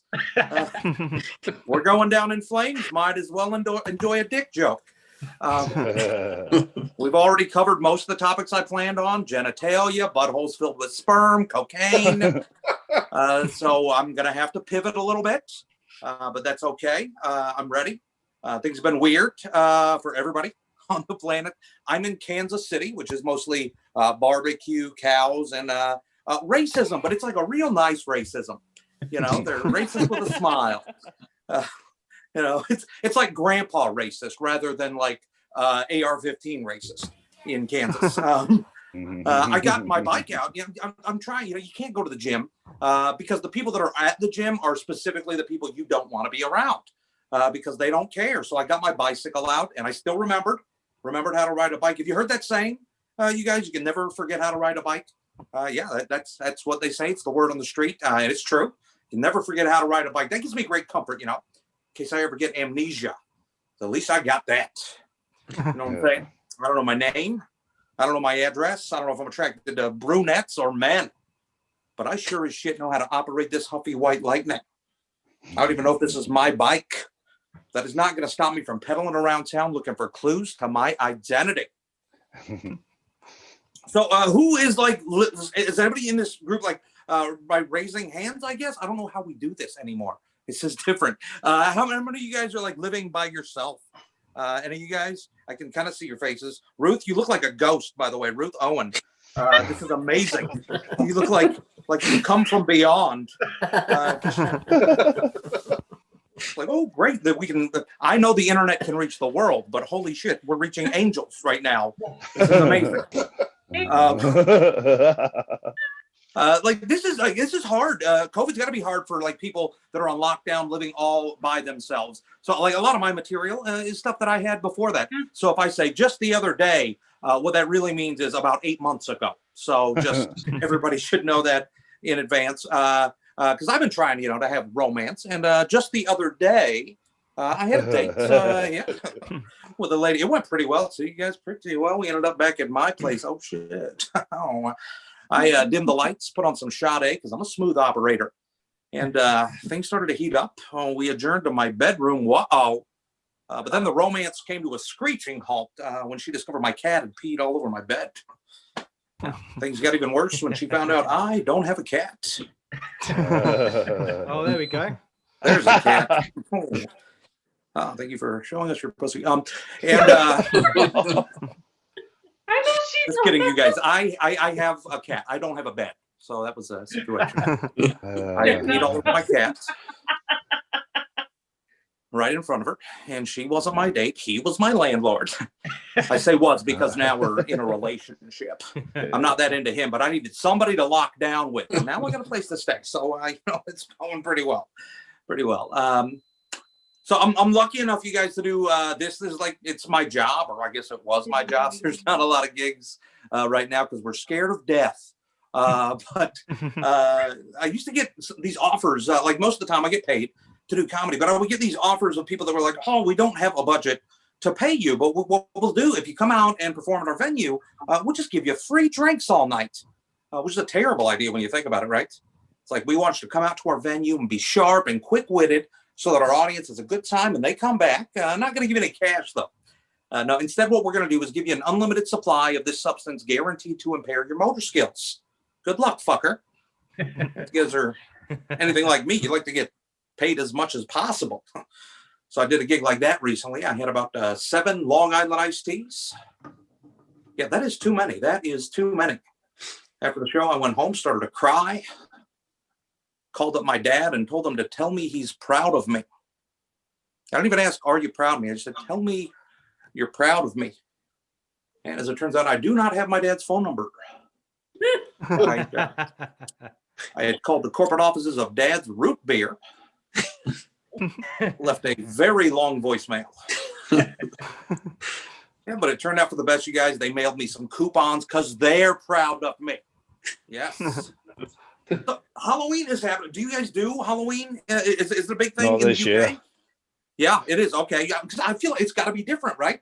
Like, I don't know what you guys are doing at your place. Like, because in Kansas, this is like the part of the United States where they're like, oh, death's coming? Well, I still got my rights. So my kids are still going trick-or-treating. We're having pool parties. We don't give a shit. So I'm assuming we're still going to get, the doorbell's going to ring and I'm going to have to deal with it. So what I have is I've got a T-shirt cannon that I'm just filling with candy. And I'm just going to blast the kids from the sidewalk. There may be a few casualties, but hey, that's the price you pay. I love haunted houses. Do you guys do haunted houses in the UK? Yeah. Yeah. Okay, great. So people will you buy tickets and you go in and people to scare you. It's huge here. There's this big warehouse district in Kansas City. And I feel like they're going to be different this year because they're still opening up. Things are still happening here that should be shut down. Like a haunted house, not an essential gig, you guys, but it's still happening. And I don't know what they're going to be like because you got a social distance, right? A vampire in a mask, not scary. Oh no, trust me, the teeth are sharp under here. I don't know. Or is there just going to be a werewolf down the hall that just goes, ah? And you're like, what? And he's like, I don't know. Get out of here. I love the haunted houses though. It's I always wanted to open up my own, and the haunted houses here in Kansas City, they always have the scariest names the Edge of Hell or Satan's Condominium. And I had an idea, so I'm hoping things clear up. Maybe next year I can start this business. I wanted to open up a haunted house that I think would be more terrifying than any of those. It's just called Pregnancy Scare. And yeah, the way it works, I like that. Oh, I don't know if you are enjoying that. If you're masturbating, that's okay. If you are, we're all at home, so it's your place. Do what you want. The way Pregnancy Scare works is, you pay money, you buy your ticket, and you walk in, and you realize immediately that it is a brick by brick recreation of your own apartment. And then you notice just sitting in the corner, there's a little box on top of the trash can with the 3 scariest letters for anybody involved in a casual relationship, EPT. And then you go over, you examine that, and you hear a scream from the bathroom. The door swings open. It's her. She's there, and she's got news. It's at this point that it turns into an escape room. And if you don't figure things out right away, you are there for the next 18 years. I'm not a parent. I don't have kids. Pregnancy scares the shit out of me. But I'm an uncle, and like I've binge watched everything, during COVID. And so I went back and watched some Sesame Street because like maybe I can identify with my nephew now. And I don't know if any of you guys, do we have parents? Anybody have like young kids here watching the show? I'm going to try to put on the gallery view. Raise your hand. Anybody? No? No parents? Yeah? No? Just me? No? I'm not a parent though. Yeah. You're a parent? Can we hear you? Yeah. How old are your kids? 11 and 21. 11 and 21. I hate to tell you, one of those, not a kid. Still a kid to me. Still a kid to me. Still a kid to you. Yeah.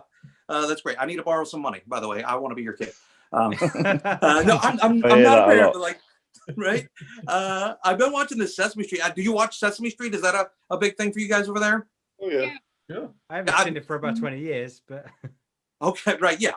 It had been a while for me too. By the way, that is half of my act, is just asking what kinds of things you might have in the UK. I'll be asking that a lot. Do you have cheese? Have you guys tried cheese? It's wild. But I was watching Sesame Street the other day, and things have totally changed since when I was a kid. Like, for example, I don't know if you know this about the Cookie Monster. He's no longer eating cookies. Yeah, the Cookie Monster now eats fruits and vegetables. And he says, cookies are a sometimes food. What an asshole, am I right? I saw that and I was like, what are they doing to our childhood? What's happening here? And then I realized, here in America, we have this epidemic, all these morbidly obese kids running around. I guess not really running so much as they're waddling around. And the parents got together. They had a meeting. They said, we got to do something about these obese kids. Clearly, it's the Cookie Monster's influence. Take it from me, I was an obese kid, not the Cookie Monster's fault. Blame it on an absentee father and a lack of self-esteem, but don't pin this on the Cookie Monster. I was like, first off, parents, he's a monster. And if your kids don't know, they don't want to emulate a monster, like don't even let them watch the news. Okay. Here's what I think we got to do. If you want to affect kids, don't change the Cookie Monster's diet. Have this guy continue eating nothing but cookies. Right? You gotta shock them into eating right. This guy eats nothing but cookies. And then one day on a very special episode of Sesame Street, just have him die of a violent heart attack. Chocolate chip foam coming out of his mouth. Snuffleupagus just screaming in the corner. Then when the kid freaks out, says, Mom, Dad, what happened to the Cookie Monster? So he's dead. Because his fat ass ate nothing but cookies. Now shut your mouth and eat your kale chips. Maybe it's good that I'm not a parent. Maybe I shouldn't be a parent. I'm 40 though. And like when you're 40, a lot of your friends of your age, they're going to have kids. So I've got a ton of friends that are parents and I'm good. Like when I go visit them, I'm good with the kids. The kids like me. And so my friends will see that their kids are enjoying time with me and they'll be like, oh, Jamie, you're great with kids. You should totally have some kids of your own. You'd be a great father. And what they don't realize is the kids like me because I'm a giant child of a man. Like we connect on an intellectual level, right? Like tonight, my plans after the show, I'm going to have pancakes for dinner and then play Mario Kart until 4 a.m. That's who I am. But when you're a parent, you have to you're in charge of the safety and the well-being of the kid. Like that's not my wheelhouse. If I'm in charge of a child, one of us will die, right? Like I know I shouldn't have a kid. This afternoon, I was watching TV and in the span of a half an hour, I lost the remote control 3 times. One time I was sitting on it. Don't give me a baby. All right. And if you're a parent, you have to give life advice to the kids. You have to impart wisdom. I have no idea what kind of advice I give a kid. If you're going to commit a crime, do it before you're 18. You won't do real jail time. You have to deal with things like teenage drinking. That's a big thing, right? I don't know what to do if I caught my teenager drinking. I think I'd probably just be like, oh, you like to drink, do you? All right, well, that's something we got in common. So your punishment is going to be tonight, you're going to get blackout drunk with your old man while I teach you about the history of WrestleMania. How's that sound? we are drinking Michelob Ultra, though. I got to teach you about empty calories. You have to like talk about sex to your children. Like you have to like give the sex talk. Like I don't want to talk about sex to kids. You know, I don't even know how I would start that conversation. They just be like, "Hey, Junior, sit down. We got to have a talk.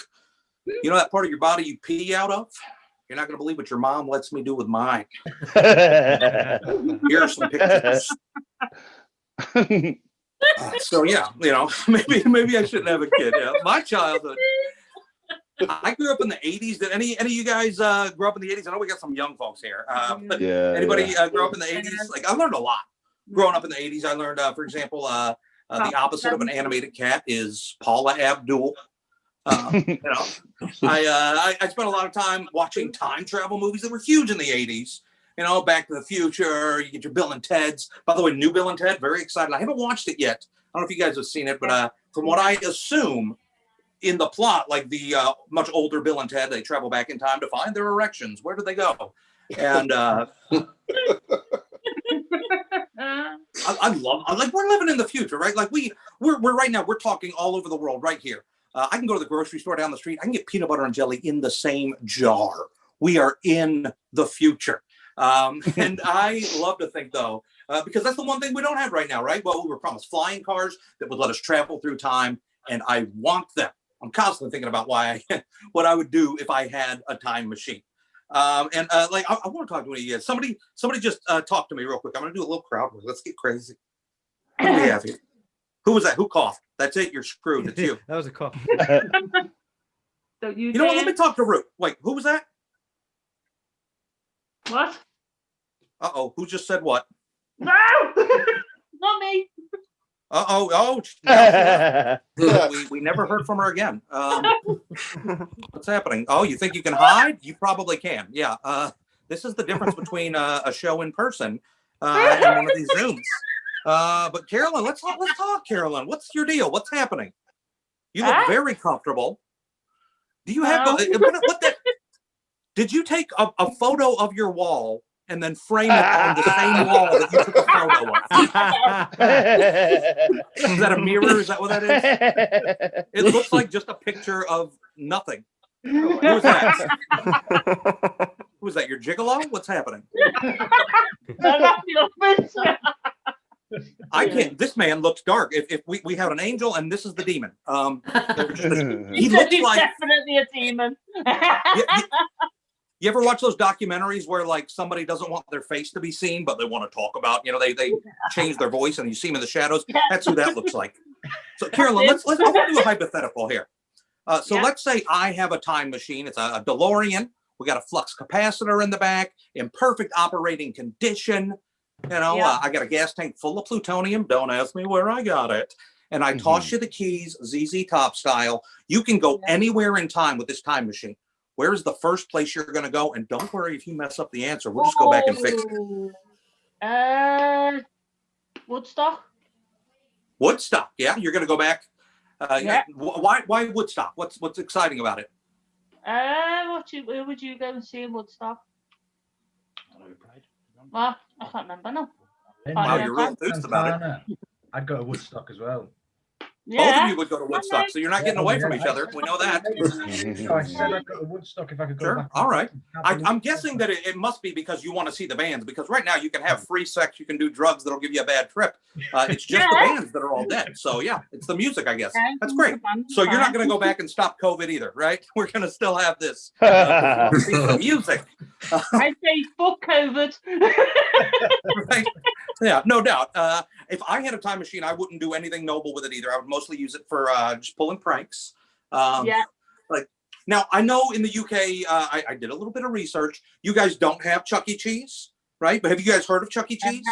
It's a terrible place right now. It smells like vomit, diarrhea, and the sound of children. Right? It's a place for like kids' birthday parties. It has like a ball pit. Which is not as dirty as it sounds, but it's still pretty filthy. Whack-a-mole, skee ball, all these games and pizza.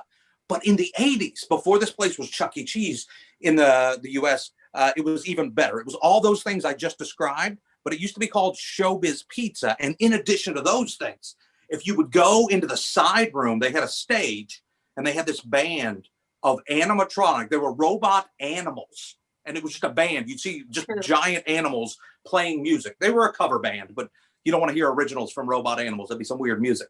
So if I had a time machine, first place I'm going is I'll go back to the 1930s, and I would just snatch one dude out of the 30s, pop him in my time machine, and bring him forward to about 1987, right? Yeah. And the only thing I would show him about the future is the inside of Showbiz Pizza. Then I just drop his ass right back off in the 30s to tell the tale of what the future is going to be like. Like, oh my God, y'all ain't gonna believe the future. I don't know why the guy snatched out of the 30s as an effeminate Southern male. It's more fun for me that way. Y'all ain't gonna believe the future. At some point, we're gonna stop swimming in water. It's gonna be replaced by plastic balls. And y'all, Darwin is not messing around. You're not gonna believe what these animals can do. Drum solos. And the pizza in the future, it's gonna suck. It was not good pizza. It was bad pizza. You guys have been really great. I just want to do one little last thing here before I get off, but you've been fantastic. Give yourselves a round of applause. It's been great to actually have human contact today. I had a lot of jobs before I became a comedian. You may have already guessed this about me. I used to be an assistant manager at Claire's Boutique. Yeah. You guys may not know what a Claire's is. It's in a shopping mall, and it's like a little bitty like store where like middle school girls go to get like cheap jewelry and earrings and pop culture items. Have Claire's. Yeah, we have So a Claire's. you guys have Claire's. Awesome. So before I worked at Claire's, I had another job in the mall at Mr. Bulky. It's the bulk candy store where you can, go from perfectly healthy to full-blown diabetes in a single purchase. And I didn't like working there. And the thing, like, if you work in the mall and you don't like your job, just wait till your lunch break and go get another one. So on my lunch break, I did that. I walked past the food court. I saw Claire's was hiring. And I was like, they probably don't hire guys. Certainly not guys that look like me. They must have been desperate, though, because I got the job. It was the late 90s. I had frosted tips. I fit the profile. And I remember, like, during that era, this was when the Spice Girls and Hanson were really popular. So we sold a lot of Spice Girls lunch boxes, spice up your lunch. And I remember one thing that we sold was a Hanson lollipop. Yeah, it was called an Pop. It was a hot seller. And part of the job was piercing people's ears. Yeah, putting holes in the flesh of human beings, because that's what you want to do for minimum wage, right? That's who you trust for that gig. Because when you're getting a hole put in your body, you want to go to a place that's sandwiched in between a Spencer's Gifts and an Orange Julius.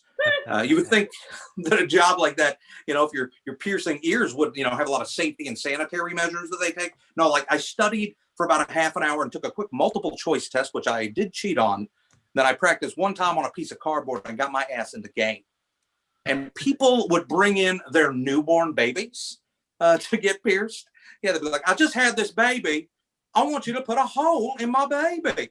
I'd be like, I am qualified to do that. Set that little fucker down. And I learned this the hard way. When you're piercing a baby's ears, you want to do it with a partner. Because if you're piercing it by yourself, you got to do one ear and then the other ear, but you never get to the second ear. That baby throws a fit. You don't get to it. So you get with a partner and you're each on one ear. And you're like, on three. 1, 2, 3. Hole in a baby. Corporate hates it when you shout that out loud, but I could never help myself. Got a lot of complaints. You may have also guessed this about me. I have been fired from a Claire's Boutique. You guys have been fantastic. Thanks for having me. I'm Jamie Campbell. There we go. Jamie Campbell, everybody. Give him a massive hand. Massive hand. There he is. There is Jamie Campbell. Some eye-opening stuff there. Wonderful. He mentioned there about he mentioned some really, really good things. But one of the things we're going to be doing next is we're going to have an amazing actor on next. But he mentioned there about sex education. Now, I don't know if everyone's familiar with this term, but the term, is everyone familiar with the term hump day, which is Wednesday? Yeah. Yeah. For the entirety of my life, I thought that was the day you had sex. So I've only ever had sex on Wednesdays for the last 20 years. Well, that would suggest I lost my virginity at 8. I'm not very good at maths. It's about 12 years. But yeah, it's a hump day. I always thought it was that, but it's no. It's the day you get over the hump. Crazy. Our next act is slightly different to usual. He's an ex-comedian, a fantastic person. But it's funny because one of the things about bipolar and anxiety and all those sorts of things is that we try to do mindfulness things. We try to do guided meditation, to take 10 minutes, 15 minutes out of like our busy day to lay in a bathtub and to sit there and just get in the mode. And like there's so much stuff on YouTube. And the other day I had a day that was particularly difficult, and I decided that I was going to listen to some guided meditation. Right. And usually Ludovico Einaudi, something soft like that, piano music, that does the trick. But this guy was a guided meditation guy. And I was there just getting ready to go for my bath. I thought, okay, I'll play this now. Wonderful. And it was the strangest experience I think I've ever had in my life. This guy was very creepy. And you know how your phone is constantly listening, the camera is always on, this conspiracy theory again, little callback to about an hour ago, there conspiracy theories about how your phone is always listening or always watching what you're doing. Now, this video starts off and it says, get yourself in a state of calm. Stand in front of the bathtub and slowly take off your clothes. And as you take off your clothes, breathe in very deeply and tell yourself that you're great. Look at the bathtub and look at it admirably. Stare at the bathtub and imagine that is a woman.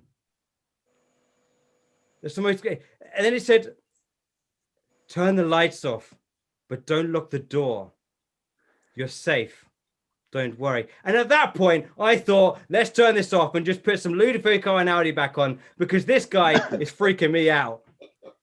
So that's when guided meditation goes wrong. But this next guy, I really hope that we don't get into this weird sort of zone where we're going to have to get into like a Ouija board and get into the zone and contact the dead. But this guy's absolutely fantastic. And I hope I get his name right. It goes back to telling yourself you have to pronounce a name correctly. And someone earlier to me told me that the K in his name at the end of his name is slightly softer than you would expect.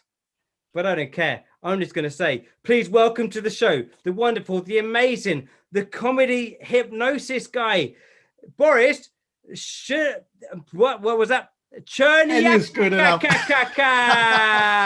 him a massive last hand. name is Cherniak, and coming to you, by the way, amazing job by everybody all the way through. I really enjoyed. I had the camera off for a little while and walking around doing my stuff, but listening to each one and every one of the performers, and loved all of you. Every one of them had just a little bit. I actually, for 10 years, owned comedy clubs, so would evaluate comedians and look at who is delivering what and how, and a place called Comedywood, and just like Hollywood with comedy in it, that was my contribution to the comedy scene. But I am a comedian too, so my background is, oddly enough, psychology, comedy, and hypnosis, which is a fascinating field where I learned a couple things. One, your mind is a computer. That's the way I look at it. Your mind is not only a computer, but there's two minds. One that just like what you mentioned, that's always listening like your phone, and the other part that's your conscious mind that's doing all of this stuff. And you might have heard different names mentioned before, conscious and the subconscious. So I refer to it in a specific way. The subconscious is something that's constantly working. You're always blinking, you're always breathing, you're doing all of the stuff without ever realizing it. The conscious is something, the logic that you're aware of, so you take that part of it. By the way, Natasha, hello. It's one of the few times that I get a chance to get to be in a room with Boris and Natasha, the old Rocky and Bullwinkle thing. So yes, thank you for coming. It's much appreciated. So I hope you, I hope you get the reference because I'm sure with the name Natasha, you might have heard it before. Yes. Right? Yes, I yes, I Right. have. Those of you that do not know, it's an old cartoon that would have Rocky and Bullwinkle and Boris and Natasha, who were bad people and did everything to screw up Rocky and Bullwinkle's day, but never succeeded. So that basically the extent of it. But give you a little bit of my background. I'm just people in the UK. For the last little while, I've been a regular guest expert on a TV show. If you've seen Maury Povich. I'm the guy that helps people on that show with weird and unusual phobias. So it was actually quite gratifying. I learned how to research into and find out why our fears are happening, how they form, and what makes us be afraid of stuff. And everybody has one.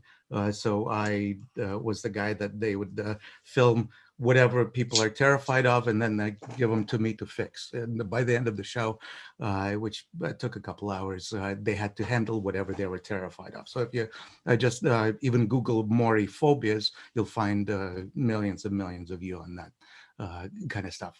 Exciting, wonderful, but I didn't do that many of them yet. I seem to have become that little bit of an expert. But lately, and Luke, you referred to it before, people refer to mental health, and but they refer to it in the wrong format because they changed the definition and refer to it as that mental unhealth.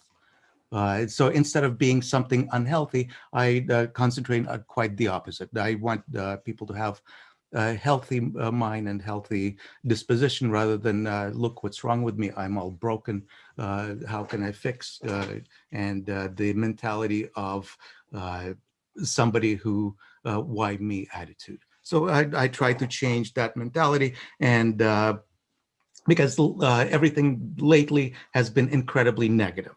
And unfortunately, if you let the negativity affect you, that takes you from well, I started a TED Talk with the words, do you listen to the voices in your head?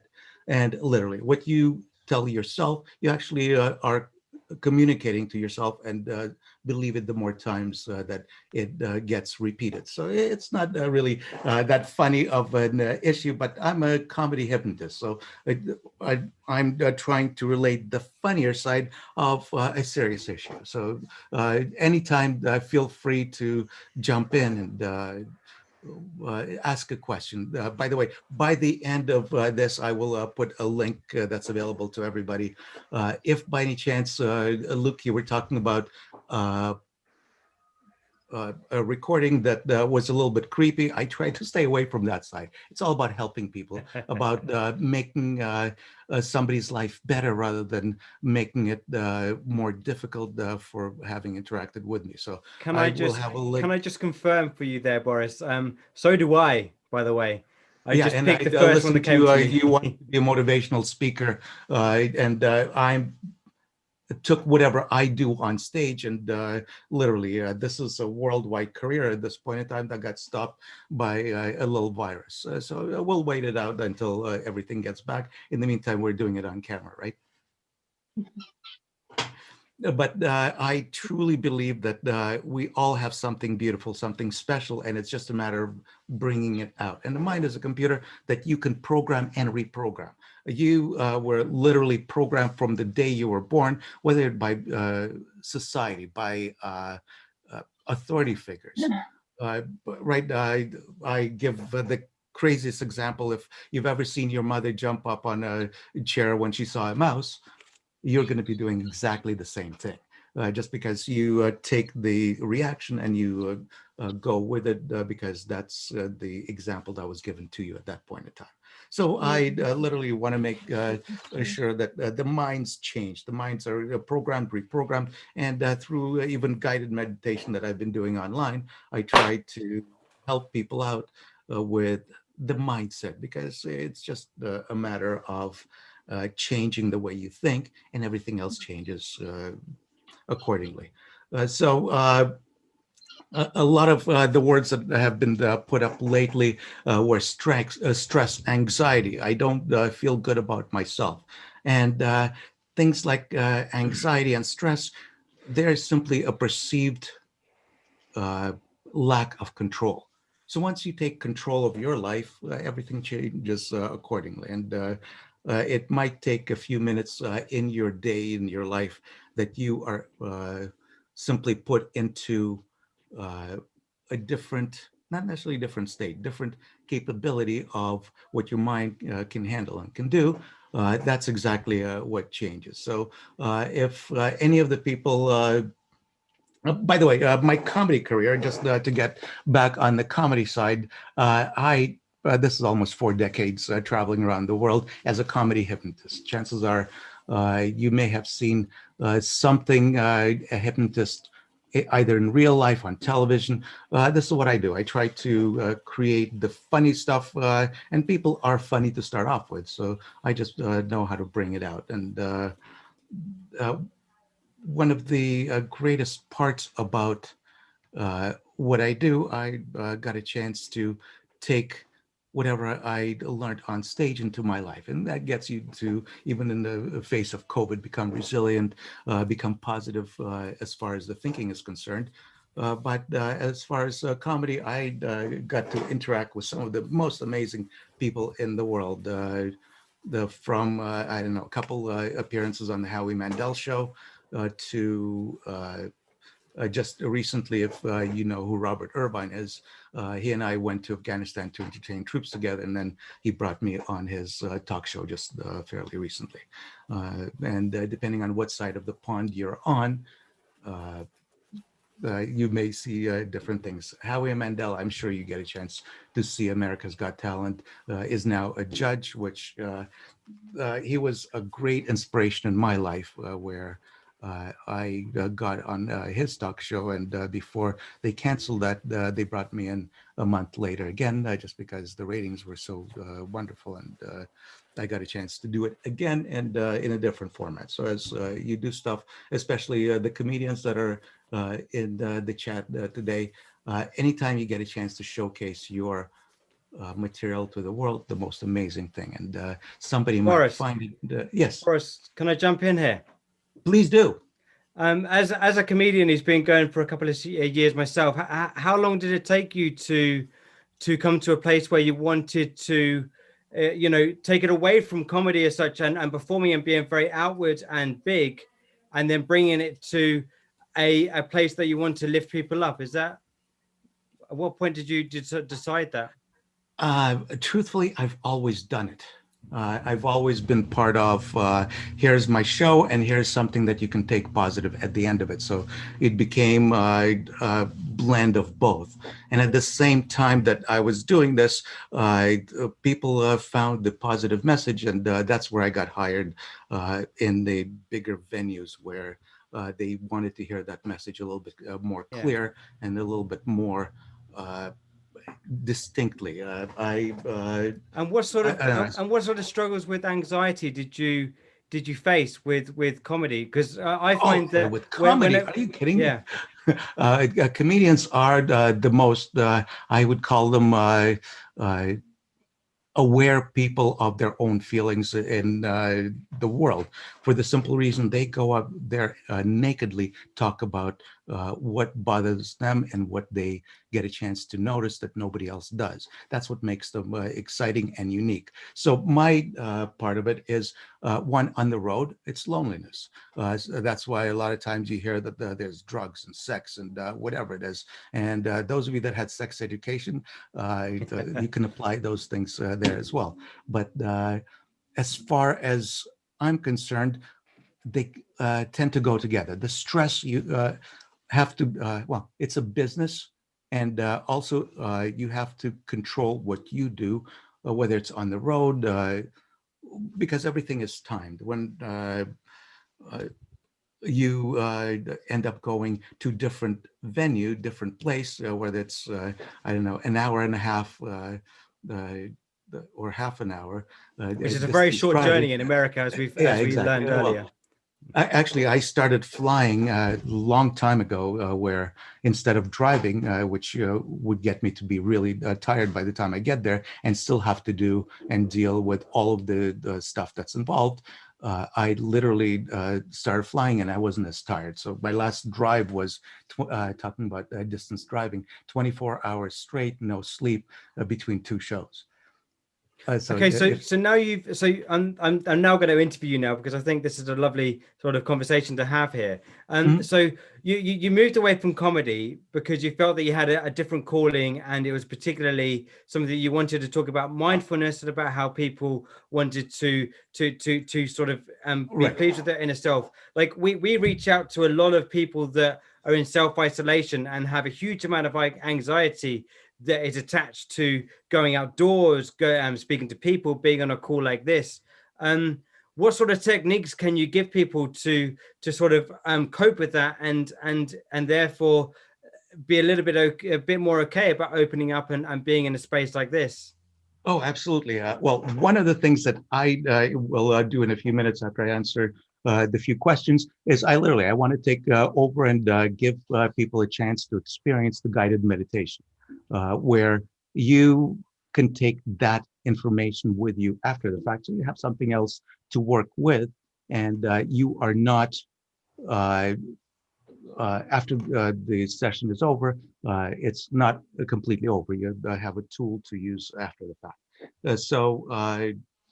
Let's take a couple questions more, and I'll just open it up. And then at the end, literally after the meditation, I will put a link where you can go to a page that I set up, and it'll be up for a day or two, where you can download an MP3 that you can listen to after the fact.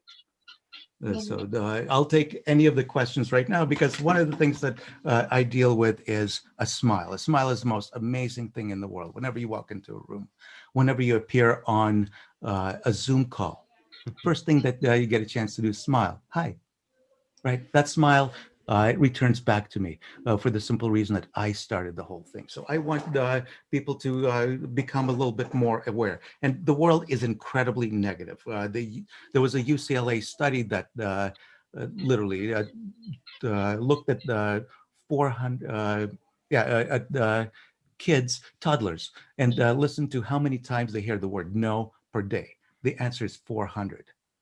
So once you hear that word, you start believing it. So take the word no out of your vocabulary and start using the positive more and more, and you'll convince yourself of that fact, that things are more positive than you ever thought were possible. Come here. Come on. Yeah, Caroline, did you want to have ask a question, or did you want to give me a doggy? A cat? No, I was just passing to get my cat off my husband. I do suffer a lot with anxiety, though. Everybody does. And unfortunately, we don't realize that other people have the same problems as us. So once you're able to learn and comprehend what it is and how to deal with it, things become a lot easier. And I'm speaking from experience, just because in show business, nobody likes you until the show is finished. So every show is, you'd better be better than the last one. So I think I suffer with depression a lot as well. I suffered a few multiple miscarriages, and I kind of bottled it up, and obviously I get quite depressed from it as well. Right. Well, a lot of times it's, I call them loops. You get stuck in your own way of thinking that goes around in a circle. And once you take that circle and it just keeps going over and over in your mind, you're not able to break out of it until you know how. And I'm about to show you how. Okay, Boris, we'll come to, we'll open the discussion out in just a moment with people and their feelings and how they feel about things. Do you want to give us about 2 minutes of this guided meditation? Absolutely. Boris, I want all of you to, I want all of you to sit back, make yourselves comfortable. And you know what, I'll even help you with that. I'll put on headphones so I can hear the music hopefully coming through a little bit better. And here we go. All right, sit back, make yourselves comfortable. All you need is a voice. And just a word of caution, as far as seeing comedy hypnosis shows, you're not going to be doing funny stuff around the house. So if by any chance you may even be closely concerned, it's not going to happen. It's a matter of me showing you how to simply take it and relax. And I invite you to get seated. Get your body relaxed. Find a comfortable spot where you can listen to the sound of my voice. Fill the room with sound and listen to the positive suggestions I will give. If you find yourself drifting off, that is absolutely fine. The positive messages will still be absorbed.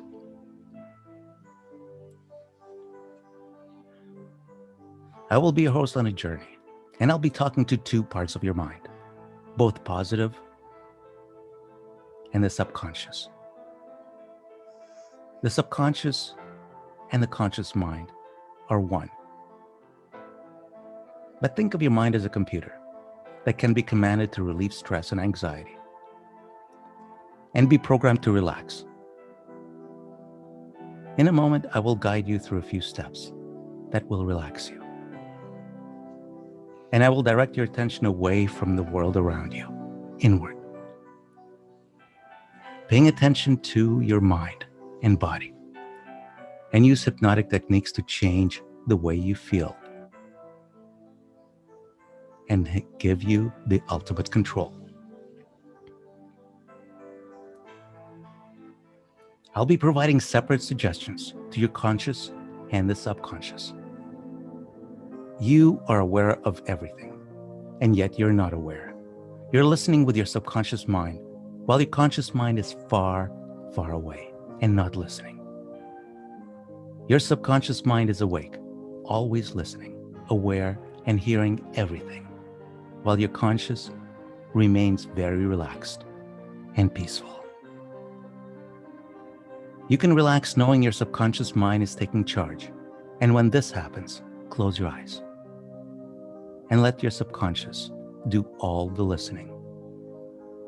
Your subconscious mind knows, and because your subconscious mind knows, your conscious does not need to know and can stay relaxed and not mind while your subconscious mind stays aware. Your subconscious mind has so much potential. You can remember everything that has happened with your subconscious mind, but you cannot remember everything with your conscious mind. You can forget so easily. And with forgetting certain things, you can remember other things. Remembering that you need to remember and forgetting what you can forget. It does not matter if you forget. You need not remember. Your subconscious mind is remembering everything that you need to know and can let your subconscious mind listen and remember while your conscious mind relaxes and forgets. Now close your eyes and take a deep breath and breathe out. Now each time that you take a breath not only relaxes you, but makes you feel better about yourself. As you continue to listen to me, with your subconscious mind, your conscious mind relaxes deeper and deeper. Take another deep breath and breathe out. You are already feeling fantastic, positive.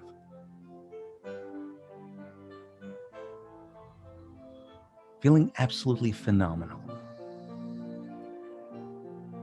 I use a simple phrase, let it sink in. This phrase signifies to absorb every suggestion given to you. All of the positive will stay with you as it is absorbed. Take another deep breath. Now relax from your head all the way down to your toes. Each breath that you take puts you deeper and deeper into the depth of relaxation. Each time you breathe out, you breathe out tension, feeling phenomenal. The muscles in your neck are feeling like they're made out of jello. Let it sink in. Each breath that you take makes you more and more relaxed. And each time that you breathe out tension. The positivity is sinking in, and let it sink in. The longer you do this, the more you do this. You don't even need me. You can talk to yourself without me being there. The positive words will sink in. And the better you feel, the more confident, the more resilient you will become. Take another deep breath. Each breath that you take from now on and into the future, whenever you find yourself stressed, anxious, you will be able to only do this.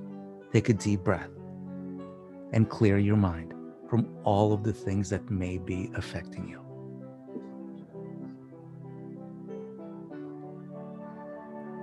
Now take another deep breath to solidify that and breathe out. Doesn't that feel amazing? The relaxation is spreading to your shoulders, your chest, your hips. You're feeling fantastic. Going down to your thighs and knees, the tips of your toes. It doesn't take long. All it does, it takes a little bit of effort on your part. And each breath that you take will make you more and more relaxed. And each time you breathe out, tension, anxiety is leaving your body. Now I want you to take a deep, deep breath again. Because when you open your eyes again, you will feel refreshed, re-energized. Better than you have ever felt before. No tension, no stress. And the more you do this, the more you're able to control it. The more you're able to take control of your life and the capability to do so into the future. And let it sink in. You are always in control. If you want to improve anything about yourself, think of it now. That I'm not even covering, but you know what it is. Take another deep breath. And breathe out. Now I'm going to count from 1 till 5.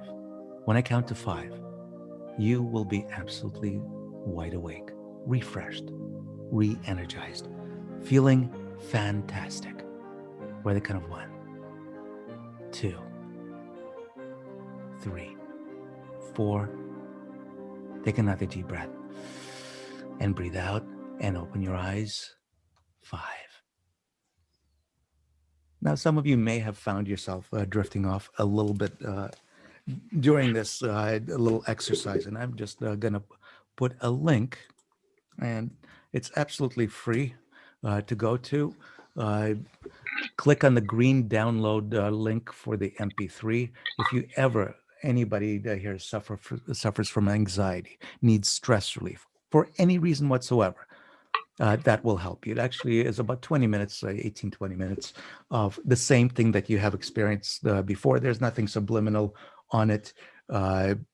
What you hear is what you get, so you don't even need to go under, but most times you will. And a lot of times find a comfortable spot where you're not disturbed for 20 minutes, half an hour, and you are going to be able to literally relieve that stress almost instantly. 15, 20 minutes, that's all it takes. And just to let you know how exact this science is, because it really is a science. I have no supernatural power, never claimed to. I just believe that the mind is a computer that can be reprogrammed. So I was filming a TV show in Las Vegas called The Casino. If you may not have seen it in England, but it's a TV show about two gentlemen who bought the casino Golden Nugget. And which was a reality show, which was nice and wonderful. They got me to do whatever I do. I hypnotized a gentleman to do stuff. It was approaching noon. And all of a sudden, the director and the executive producer stopped the whole filming and tell me, hey, unfortunately, we cannot go on. What do you mean we can't go on? It's a union break. Those who are not familiar with the union break, it's basically when the Teamsters are dictated that that's exactly what they have to do. And the union break is 3 hours. So from noon till 3, I had to let the people that I hypnotized go into Vegas, which has a lot of distractions. So one suggestion I gave the main character is, I need you back here on this spot at 3 o'clock. At 3 o'clock, that person was there. So just to let you know how easy the mind works, we are aware of time behind the scenes. So everything is happening in our minds, whether you realize it, whether you like it or not. The mind works. While you sleep, if you've ever had a problem that you say, I'll deal with it in the morning, and in the morning you have the answer. Why? Because the brain was constantly working. How do I deal with this? So I will open up the floor to anybody that has a question or two, or three, as many as you want. Boris, thank you so much for that. That was amazing. That was a really good session there. Obviously, this is all about mental health. This is in support of mental health. This is taking people away from their isolations, away from what they're feeling and the difficulties they're having. So that was really great. And I know you're getting some great support in the chat there as well, Boris. So thank you so much for that. We've got a panel of experts. And firstly, just a massive thank you to all of the comedians that have taken part today. You know, they took their time out, they did it all for free, and it's all for you guys. And I hope you really enjoyed yourselves tonight. Yeah, and the comedians were fantastic. So how about a huge round of applause from everybody? Unfortunately, your first name shares with our leader of the country, but and I come to you, by the way, this is literally all over the world. I come to you from Toronto, Canada today. Normally I'd spend my time between Toronto and a little bit in Los Angeles, but nice to see people from all across literally the world. So kudos to all of you. So again, great support for the comedians as well. And we've got some experts on hand here tonight. We've got Sadie Hobson, who's the founder of We Work Well. We've got Anne Janssen. I hope I pronounced Janssen correctly there with East, or not the J, Janssen, but Janssen. I'm terrible with names, by the way. So I'm just going to caveat that right now.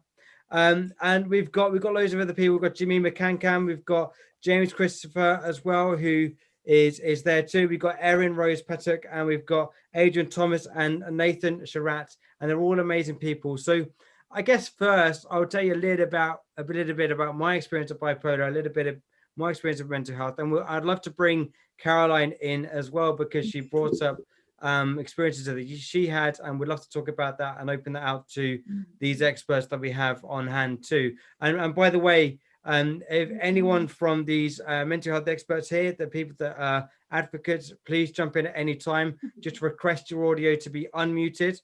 The production team will sort that out. If you can do that now, that'd be great, so you can jump in at any time, and then we'll come to you whenever anything happens. So yeah, I mentioned in jest and joking about it a little bit that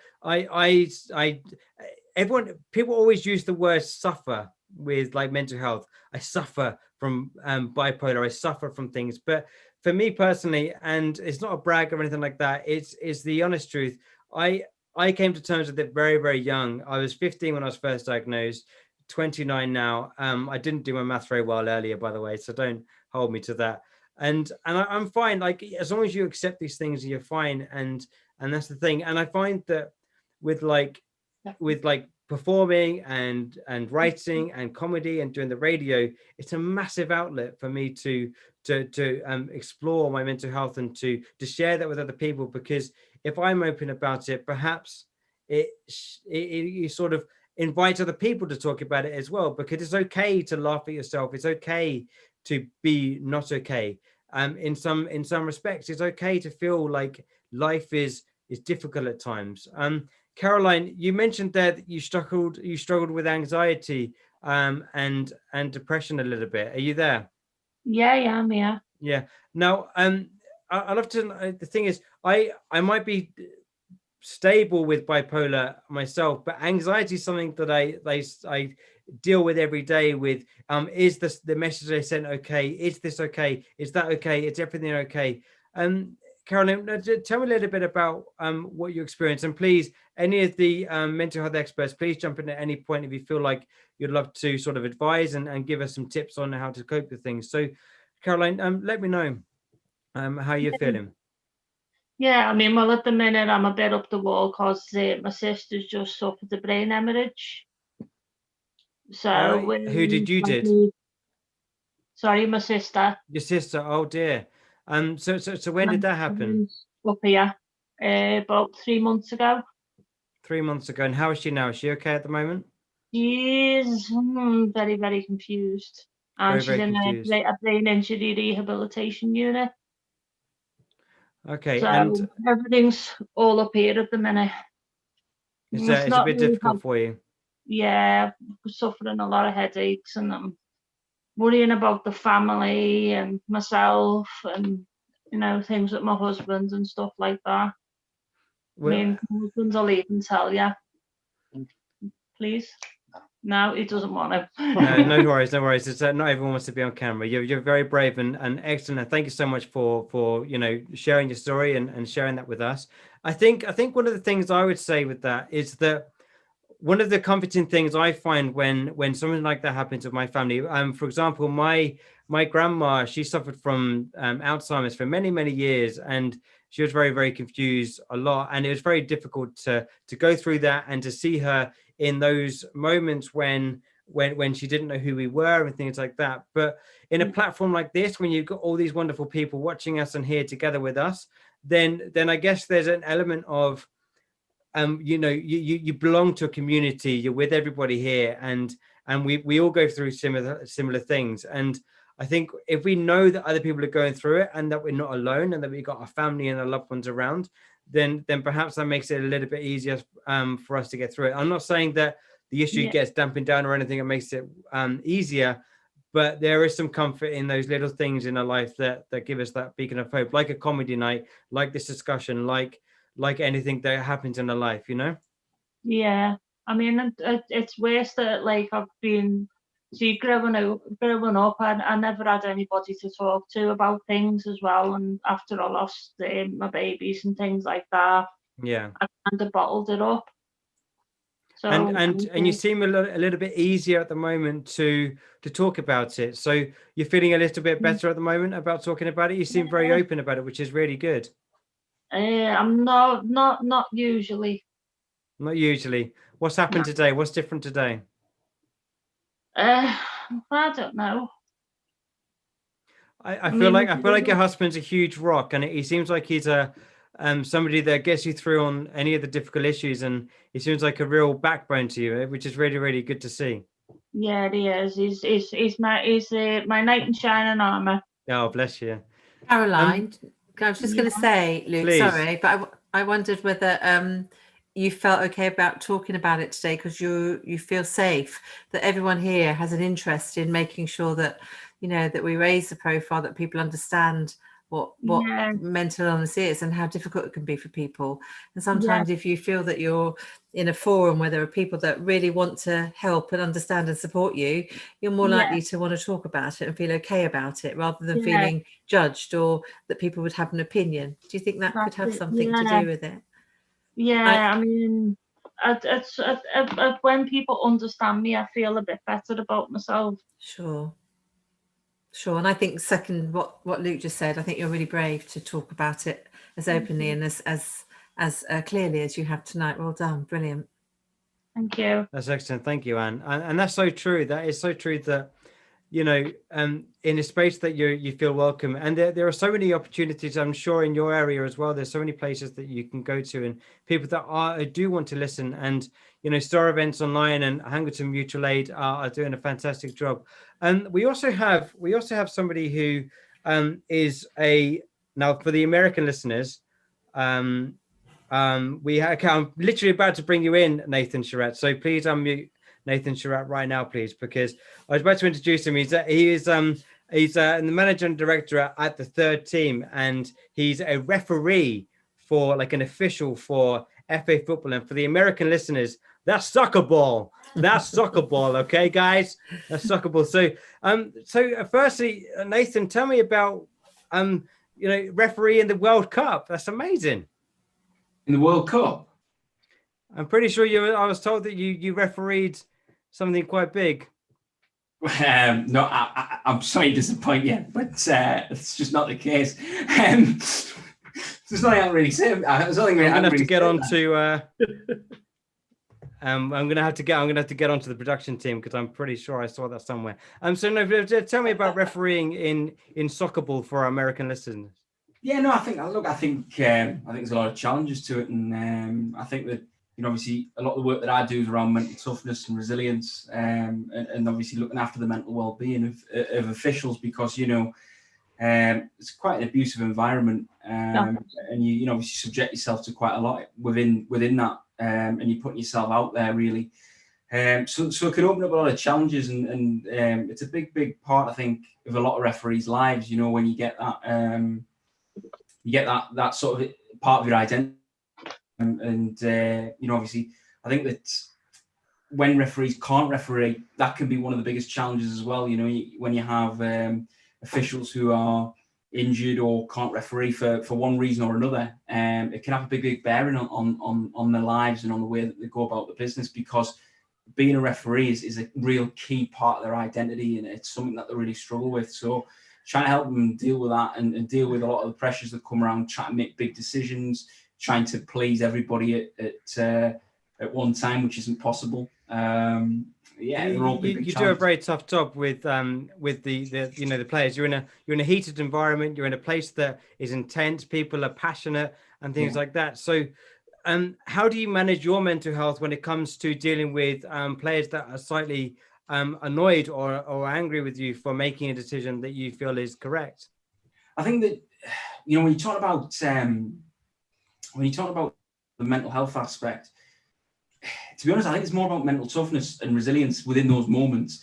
I think that for a lot of referees, reflecting back on a game and the way that things have gone, post the event, if you're in the car on the way home, if you have a long journey or whatever it might be, where you have that opportunity to reflect on your own performance, on the way that the game's gone. You might have to, put in a report after the game and things like that. They're the times when you go over it. I think in the moment, it's about that precision, that focus, that poise, that whole blocking things out, making really clinical decisions, kind of not listening to anybody other than colleagues, just so that you know that you make the right decision. If you've got to make a big penalty decision in the last minute of a game, you know that you've got to be so single-minded, you've got to be so just really resilient. And I think that, you can almost do that in your body language. If you put your head down and you point to the spot and you say, yeah, I'm giving this, not bothered what anybody's got to say, not bothered what anybody thinks. I've seen it this way, and I believe in my own ability, and I believe in what I've seen. Those are the real sort of, critical aspects when it comes to that. How have you found refereeing football games when the COVID has happened? Because obviously that's changed things. There isn't the crowd. There's also the additional risk of COVID-19 and the transmission of the pandemic and the disease. So how do you manage that? You can't. I think the reality is you take all the precautions that you need to prior to the game. You obviously turn up at the venue, try and spend as little time as possible in the dressing rooms. Try and conduct your pre-match chat with the captains and with the technical staff of the club at a 2 meter distance in an outdoor setting, wearing masks, as I say, until you begin your warm up, which is the Football Association's guidance. Just trying to do those bits, but once you blow that first whistle, nothing changes from a normal game in a non-pandemic time. Football's a contact sport. We realise that, we understand that, and ultimately we have to mitigate the risks. But we have to take the risks as well if we want to play the game. And that's just the reality of football at the moment. It's a contact sport. People are going to be touching each other. People are going to be really, really close to each other. And it's just the nature of the game. And how do you get yourself into a mode of comfort and relaxation before you go onto that pitch in that high intensity place? I think there's a big part of it, probably from my side, is think about what you need. You know, I've talked about the journey home. On the journey there, what do you need? You know, in a pre-pandemic time, you might have your car might be full of colleagues, and you might be talking about the game. You might be talking about, have we had this team prior? Is there anything we need to watch out for? You know, what kind of things can happen like that? And now you're having those conversations at the ground. So I think that quite often what you tend to do is have a particular playlist, you know, music, things like that. You know, you might need to be, you know, you might want to listen to like Led Zeppelin or something like that to really get you up for it. Or you might be a different type of character where you listen to more sort of calm, more soulful music. Just depends on what kind of person you are, whether you need to get right up for it or whether you want to be calm so that you can be focused and you can really sort of switch on in that way. And I think that those are the kind of things that you do.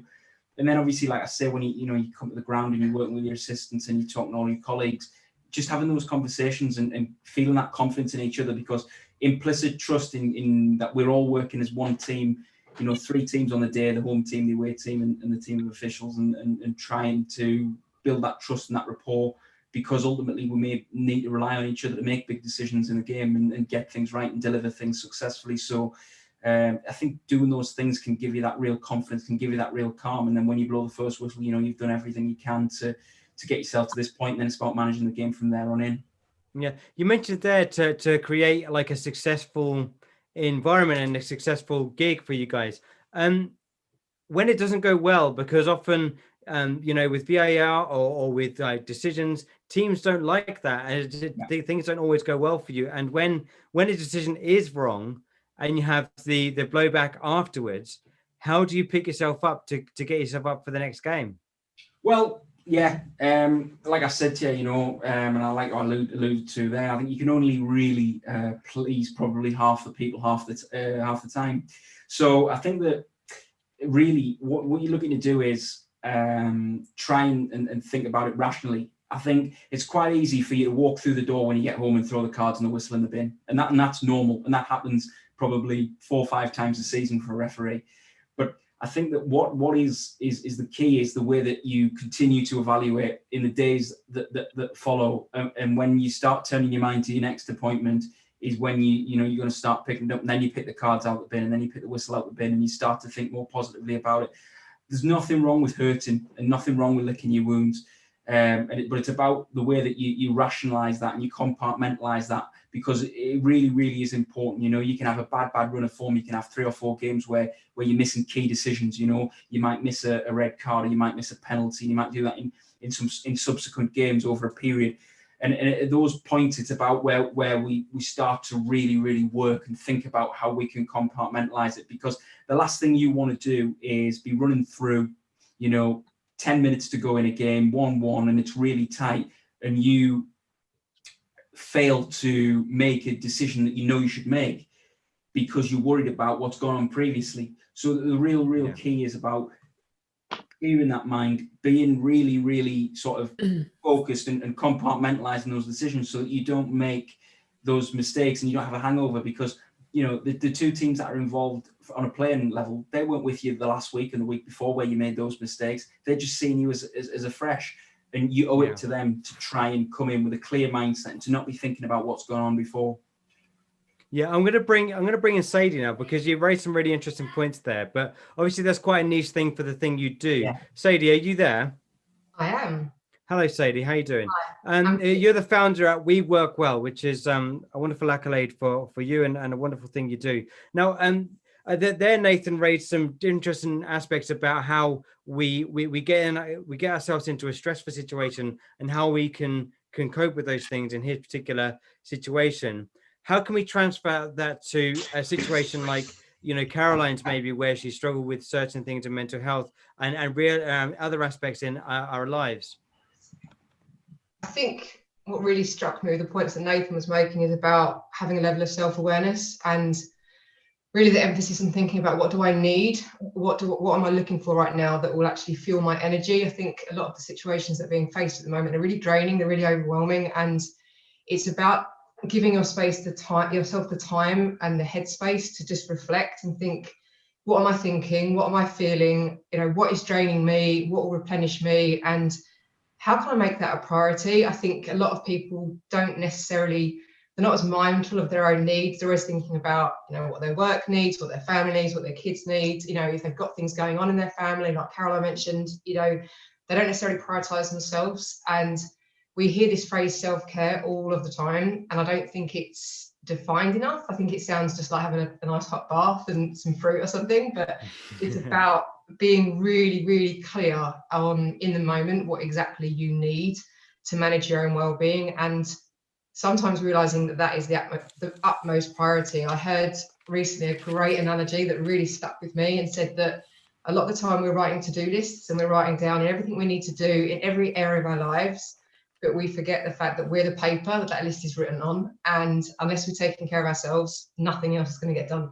So that's what really stood out for me with the points that Nathan was making, is about that self-awareness and prioritizing these different things. Absolutely, yeah. And just to mention, guys, if any of you want to speak to somebody during this moment, we have got a breakout room, and I'm going to ask the production guys to post a link or something in the chat window for people to see. So if you are feeling or experiencing, you want to discuss these things further in a different space, away from this intense, maybe what you may feel is an intense environment, and you don't want to open it to everyone, then feel free to do that. Hopefully they can post a link, or you guys got a link that you can join the breakout room at some point to do that. Now we're going to bring in Jemima Kankam. Are you there? Yeah, I'm here. Thanks for having me. Hello, how are you doing? You all right? Okay, yes. You've got a very interesting title of what you do. You're a distinguished life fellow at the American Psychiatric Association. That's the really long name there, and I think you can only get away with that in America. The short form is I'm a psychiatrist, and yeah. and I'm a mental health advocate. That's Absolutely. why Martin said, you know, you want to come here, it's comedy, as long as it's mental health. And I really, Yeah. you know, it's really courageous of you, all those who have shared, because it's feeling many people, you know, like I see many people, and sometimes one person comes and says, is there anybody who feels the way I do? And everybody they were sitting with in the waiting room had some similar. But sometimes people think they're the only ones who feel the way they do. So the sharing is so helpful. It doesn't take, you know, symptoms away, but that feeling like I'm not alone in this, it's so important. The other thing I want to address is, you know, it's true, you know, when we cough, I always like to compare with the physical side of medicine. People understand that. You know, when we cough and we get the warm drink and do all that, at some point, we recognize this is beyond this. This is where I need to see my doctor. We get that. You are in pain, you know, a time when that pain is not just putting something on. Mental health, that's the challenge. I think, Boris, am I getting, or Luke? That's am I getting a Luke? Luke said he was diagnosed. Luke, you say you were diagnosed at 15. Yes. And what I say is, you are the lucky few. You are among the lucky few. Yeah. Because for the illness you have, studies show it can take up to 10 years for people to get the right diagnosis, even as they are sometimes seeing doctors. One, because the awareness is not there, and because many of the mental health symptoms can be behavior, you know, and so it just said you're being bad, you're being troublesome, you're being this. So it's so important, I say, especially children. Let's give them the language, and let's believe them when they say, I don't feel good. Give them the language to say, I don't feel good in my thinking. Children can say, I have an earache and I have my belly ache. but we don't give them the language. And in America, children, it's mostly, oh, they're not paying attention. You know, you're not concentrating. Boris was telling us it's all in the mind and nobody can see our mind. Mhm. You know, and emotions are not visible. You know, when it becomes visible, people assume. So my point is, let's not just, the first person to know when there's a change is us, because we live in our mind. We know when there's a change. We know when our mind is working best, when we're functioning best, how our mind is working, how our thoughts are, how fast it is, or how slow it is, how many thoughts are in there. So we are the first to know when there's a change.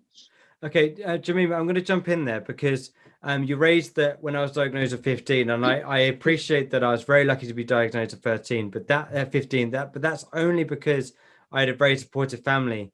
Now, I wasn't diagnosed because I had noticed. I wasn't diagnosed because I was down or depressed or any of those things. I was diagnosed because I was manic and I was high, right? And so I was never going to notice it myself. I was never going to notice it myself. It was only because I had a supportive family that noticed it for me. So it's really important, and maybe someone's got the answer for this, is how can people become aware of their symptoms before they've even got a diagnosis? How can they learn to talk to somebody? Because I can assure you that at 15 and 14, children do not want to speak to their parents about their issues because they're so confused anyway. I never wanted to talk to them. I was forced to because I was diagnosed and because of my behavior, but it was never at the forefront of my mind. So how can we change? Like we talk about this, we start the conversation, but how can we actually start making a change to this? You know, Luke, I think that one of the things that I can sort of, it's not the same thing, obviously, but you know, I was diagnosed with autism when I was 15, and it was something that's quite late for that particular condition. Yeah, and I was always aware that I had quite a lot of mental sensitivity around my mental health, and that you know, like from being a really young boy, I used to like really struggle to be in traffic, and it used to give me that real anxiety, real, you know, sort of, which because of that sort of sensory aspect of what autism can bring you, that would really affect me, you know, and it would raise my anxiety levels, which, you know, as an autistic person, you know, separate to a neurotypical person, you have less capacity to take on extra anxiety. And I've learned a lot about it, learned an awful lot about it, because I'm now working with people who are less high functioning as I am, in a kind of advocacy way, and in a way that I can work with them because I want to help and I want to give something back, because I feel very lucky that, you know, I've been able to learn an awful lot about it, being able to understand it, being able to adapt a lot of my life to deal with it. And I feel that, you know, it's something that,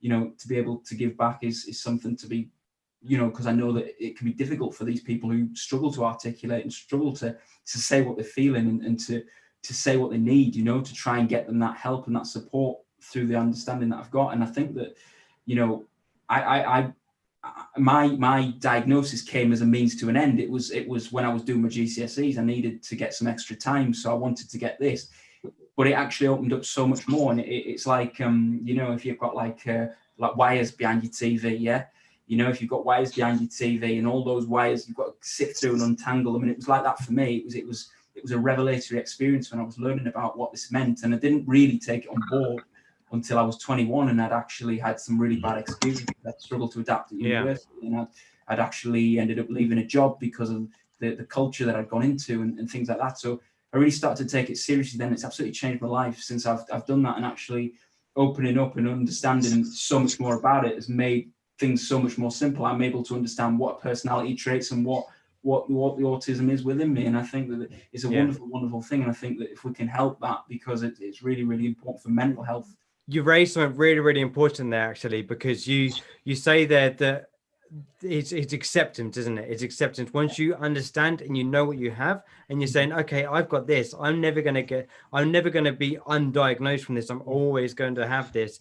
Then you can start repairing. You can start to repair yourself. And I think that shows the huge amount of bravery from you, Caroline, when you've accepted that you're not okay. You've accepted that the situation, you're not happy with it, but because you've accepted it, you can start making those steps to improve. And I think that's a really, really positive step. And like I say, this, being on here tonight is a massive thing, and you've done an amazing job. I did want to bring in Sammy. She did want to speak. Sammy, are you there? Yeah, I am. Hi. Hello, Sammy. What do you have to say? So yeah, I would like to add to your point, because I'm currently like I'm a teen. Yeah, because like I'm 17 and I got diagnosed when, yeah, exactly, when I was like doing GCSEs. Yeah. And yeah, and the interesting thing is I feel like there's so much stigma surrounding the topic of mental health. And I think, like as you said, like you wouldn't really want to talk to your parents or like other people until it got to a point where it was really bad. And like that was also like the idea of starting up my foundation like a few years after I started recovering, like sort of like it got better. But like it's because like I think like yeah, but like my foundation offers services, yeah, that like I'm gonna bring in Erin. Erin Rose, are you there? Can we get Erin unmuted? If not, we can always have Adrian Thomas. Are you there?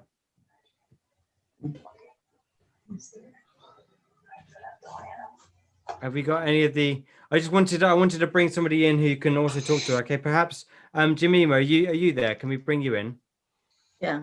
Okay, I'm going to give you direct conversation with Sammy right now. Sammy, I'll bring you back right now. Thank you so much for sharing.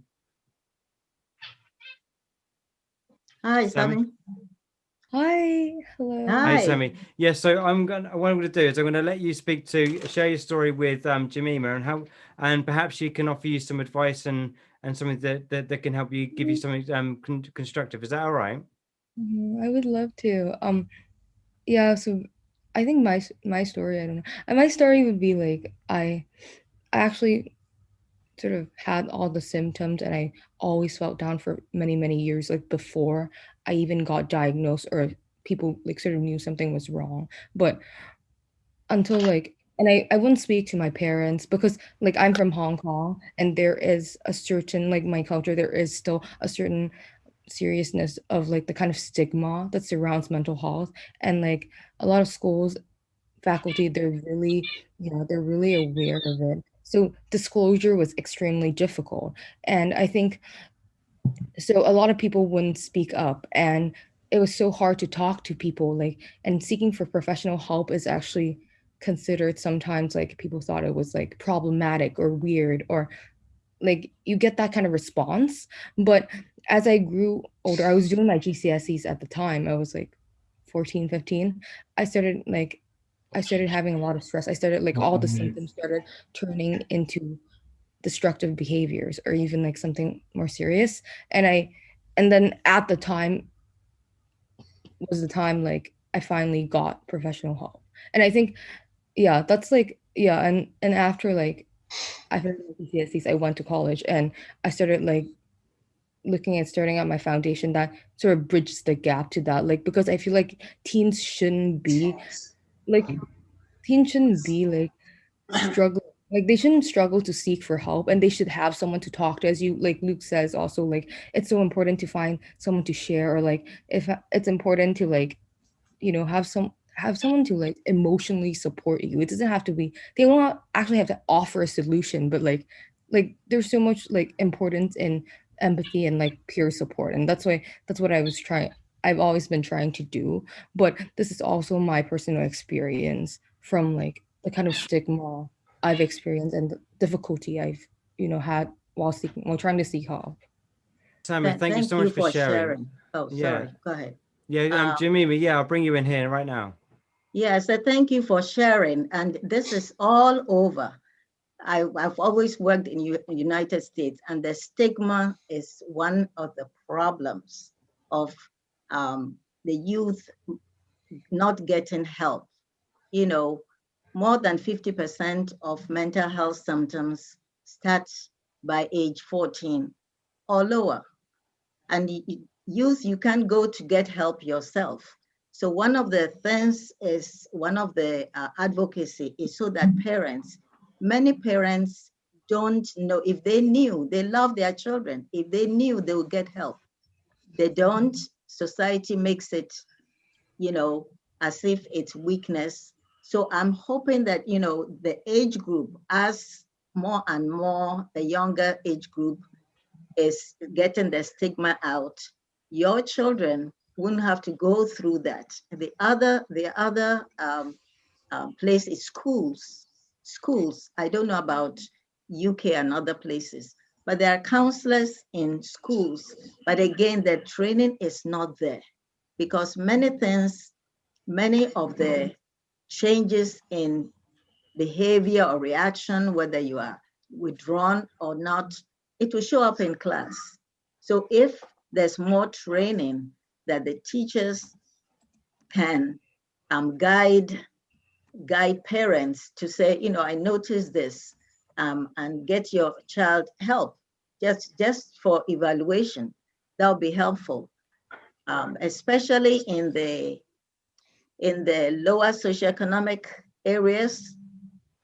Behaviors that later on you find that are behaviors of mania, it becomes, suspensions, expulsions of 10-year-olds. So it's still the education and awareness. And really you're doing a great thing by, you are using what you went through and getting the awareness across, because your peers can now understand. My experience, I've been at this for like 30 years, is when people understand, I just need one person to understand, then they tell another person. So one, it's that teaching parents to be able to ask. If you notice something, the usual thing is, oh, they're just being children. It's just teenage. It's just hormones. Okay. And to say, no, it may be that, it may be something else. That doesn't happen again in the physical side of medicine. The other thing also really is, even here, there are not enough mental health professionals to go around. So even the medical education doesn't do enough. Every physician, so if there is any power you have, also the medical training all over the world, they don't give doctors, adequate tools. And so if you're not seeing, go to see your pediatrician. They should be able to incorporate this. But if you don't give them the tools, then they don't have it. So at many levels, it is so important. But your foundation is great in terms of your peers, the younger age group, because some patients come to me, they read something on the internet and then went for help. And I've had people go for help and then bring their mothers and aunties. I think at the beginning, it was said that sometimes it's not from any stress, it's family genetics. Just like diabetes can run in families, hypertension can run in families. It may run in your family. And even though people are not diagnosed, you don't know if, when you ask, do you have a family history of this? The description of auntie or uncle, you can know that. Yeah. So first thing is that I say to my young people, I say, be professor of your illness, learn your illness. And you are not your illness. We have an illness, it is not you. You are still the normal person with an illness. And so put your head up and know that you're not going to let your illness define you, and it's not defining you. One of the things that sometimes it's difficult is we talk about our terms are shared in the lay world also, anxiety, angry, all these. It's when does it cross from the norm to become disorder or disease? Yeah. That also is something that sometimes it's not easy, to say, okay, oh, it's just me. It's just, I'm just down. I'm just anxious. But the time comes that if that anxiety, if that emotion and the way you feel is interfering with your function, whether it's school, whether it's how you relate, that's like that cough that is keeping up night after night. It's time to take that next step. Absolutely. So these are some of these things. Absolutely, that's absolutely true. I'm going to bring in Mark, who is from Demolish the Wall. Are you there, Mark? I am, yes. Hi. Yeah. Before I go over to you, Mark, Sammy, whereabouts are you watching from? I'm watching from Hong Kong. Oh wow, there we go. We're trying to look after you at the moment over here. I'm over in Hong Kong. Mark, what sort of tips, like practical tips, have you got for Sammy? Because obviously, not everyone has access to professional help, and there, Jemima raised that not everywhere is there the opportunity to have doctors there, and there isn't the funding for it. So, what sort of self-help tips can people do to help themselves when they're having moments of an episode or symptoms? Something's going wrong here. Oh no. Are you there now? Yeah, yeah, that's working now. I think to be honest with you, my skill set is far more focused around workplace mental health. But the one thing that I can add to that, I think, is what you tend to find is basically you will often find that it can take an awfully long time to understand what your issue is. So I spent the first 28 years of my career in the advertising business. Can you hear me, by the way? It's saying my microphone's not working down here, but it seems to be.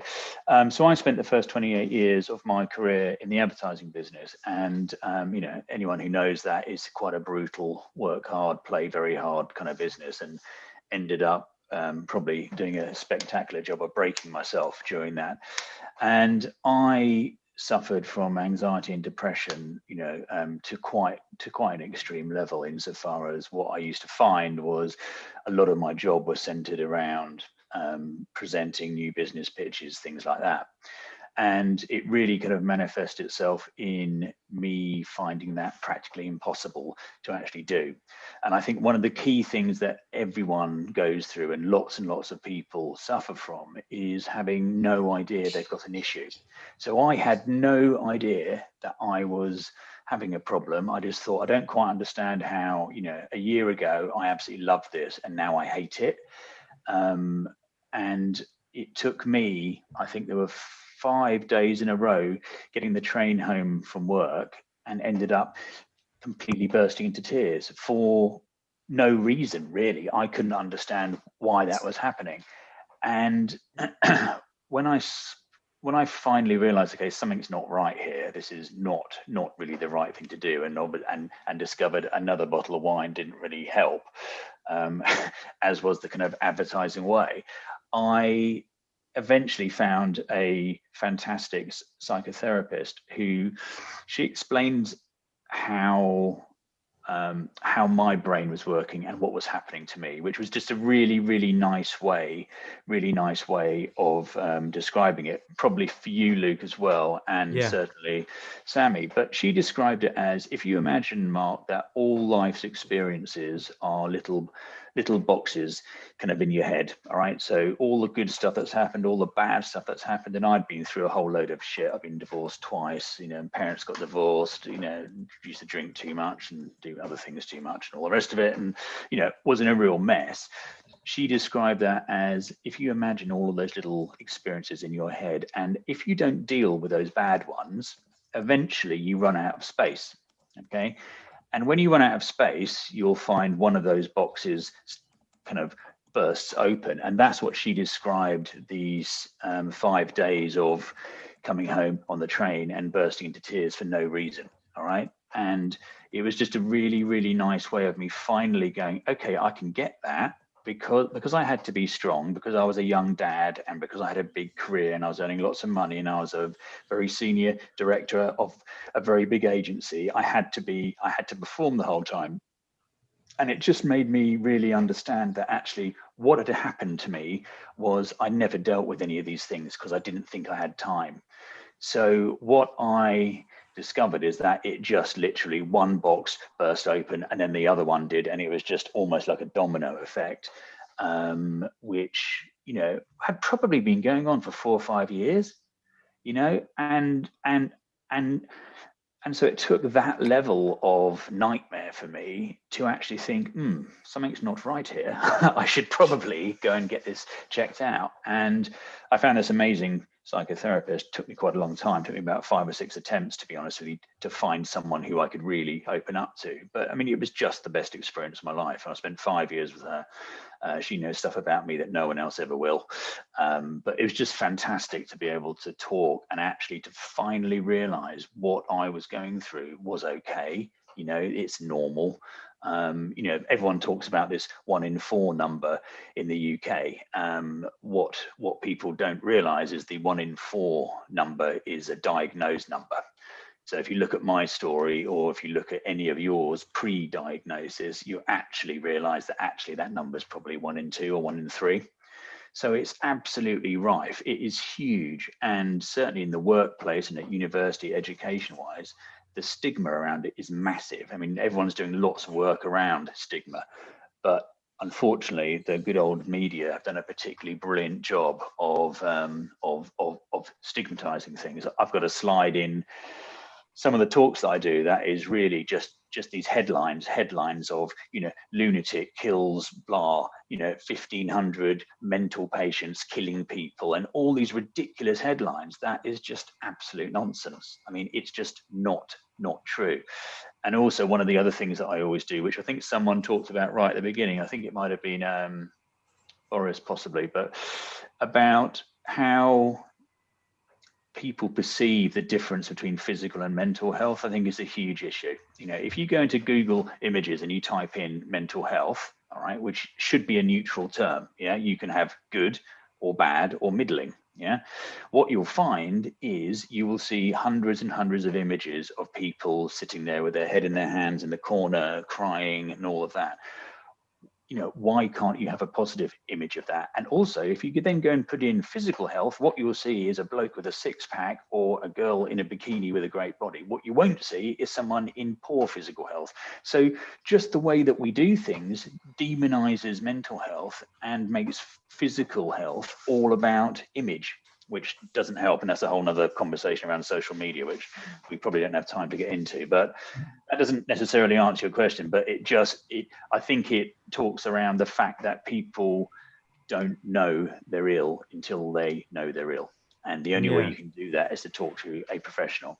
Absolutely. And I think that's, sorry, please. Luke, can I just add, just expanding on your point there, Mark, because I come from a workplace context, predominantly working in mental health as well. I noticed that. Yeah. Okay. Contact you.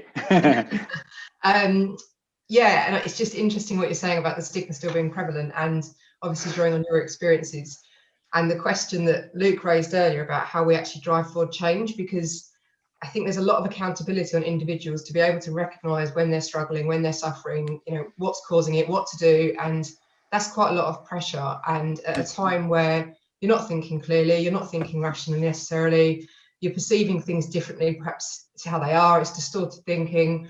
And for me, I think that for action and for change moving forwards, it's about other people actually instigating those conversations, other people recognizing it in their co-worker, that they're not as they usually would, and instigating those conversations. And not just, people say about that we need to talk more and we need to speak up, we need to speak out. I have a good point on that. Listening, I really do. I don't think, I've had so many cases of people said to me, I've spoken up and I've said to a colleague or a friend, I'm really, really struggling, I'm really not okay. And the other person's like, oh, okay, cheer up.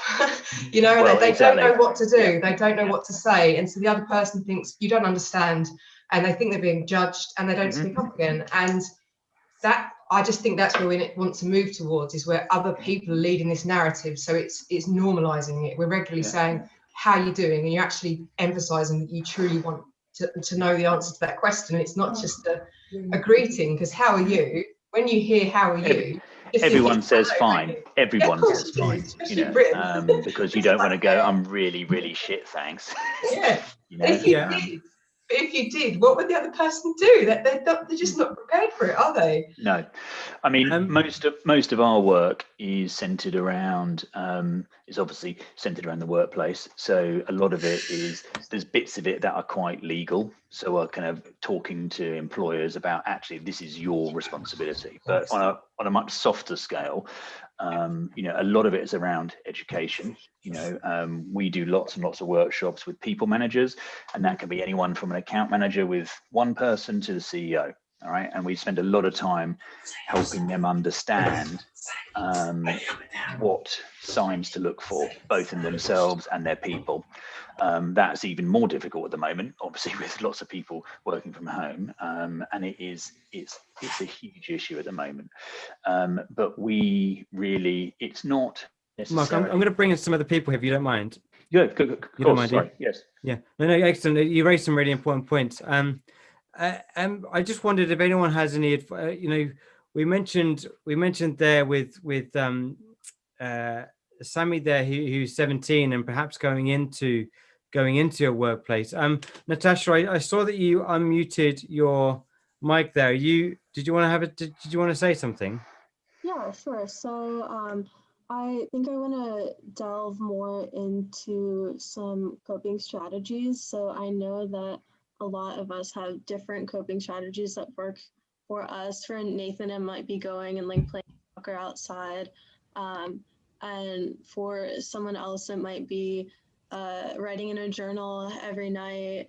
For somebody else, it might be both, you know. So kind of something that I found really important in terms of mental health is incorporating different strategies that work.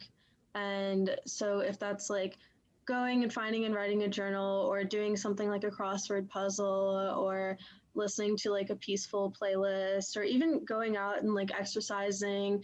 I love those ridiculous YouTube dance videos. I think they're so funny. Zumba, things like that. So whatever kind of brings you mental peace and maybe is something that you are interested in, I think that's a really good way to kind of check in on yourself. Because I am a really strong believer in that checking in on yourself is just as important as like checking in on your friends too. So I really think that that's important. So mindfulness, as we did earlier with the mindfulness meditation, is really cool. I actually read a study where there were a bunch of participants shoving their hands into like an ice bath, and the participants that had meditated beforehand, so it was taken at 2 different time periods, so like 1 week versus another week, and the week that they had meditated prior, they actually rated their physical pain lower when they had meditated beforehand. And I thought that was really interesting, how kind of being in touch with your mind can even help you in terms of like bodily functioning as well.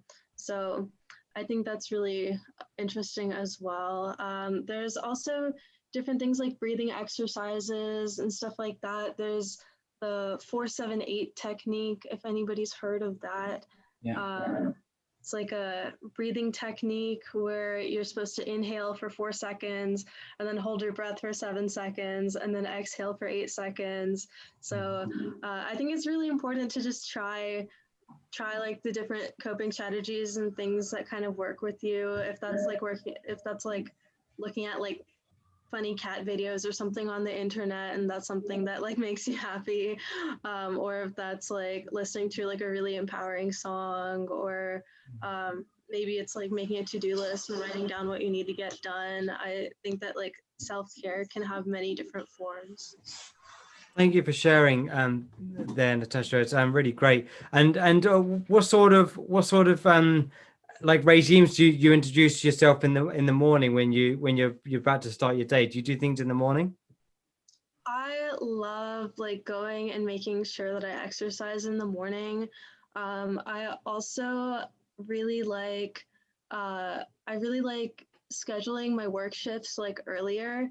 I found a job that I really, really like, and I'm working with students, and it like is something that I really enjoy. And so starting my day off with that is something that I really, really like. So picking those earlier shifts and like being up and like going to the gym afterwards, or like maybe going outside for a run or something, is something that I really like. And I like to just make sure that I schedule time for myself and have that like on my calendar, and I have like specific me time, just based on like what I'm interested in at the moment. So yeah, I really like that. I also want to mention that I'm really involved in like community service aspects. So at my university, I've been involved with mental health advocacy for my entire time here. And then I also, with that, have done a lot of like mental health related service projects and also service projects in general.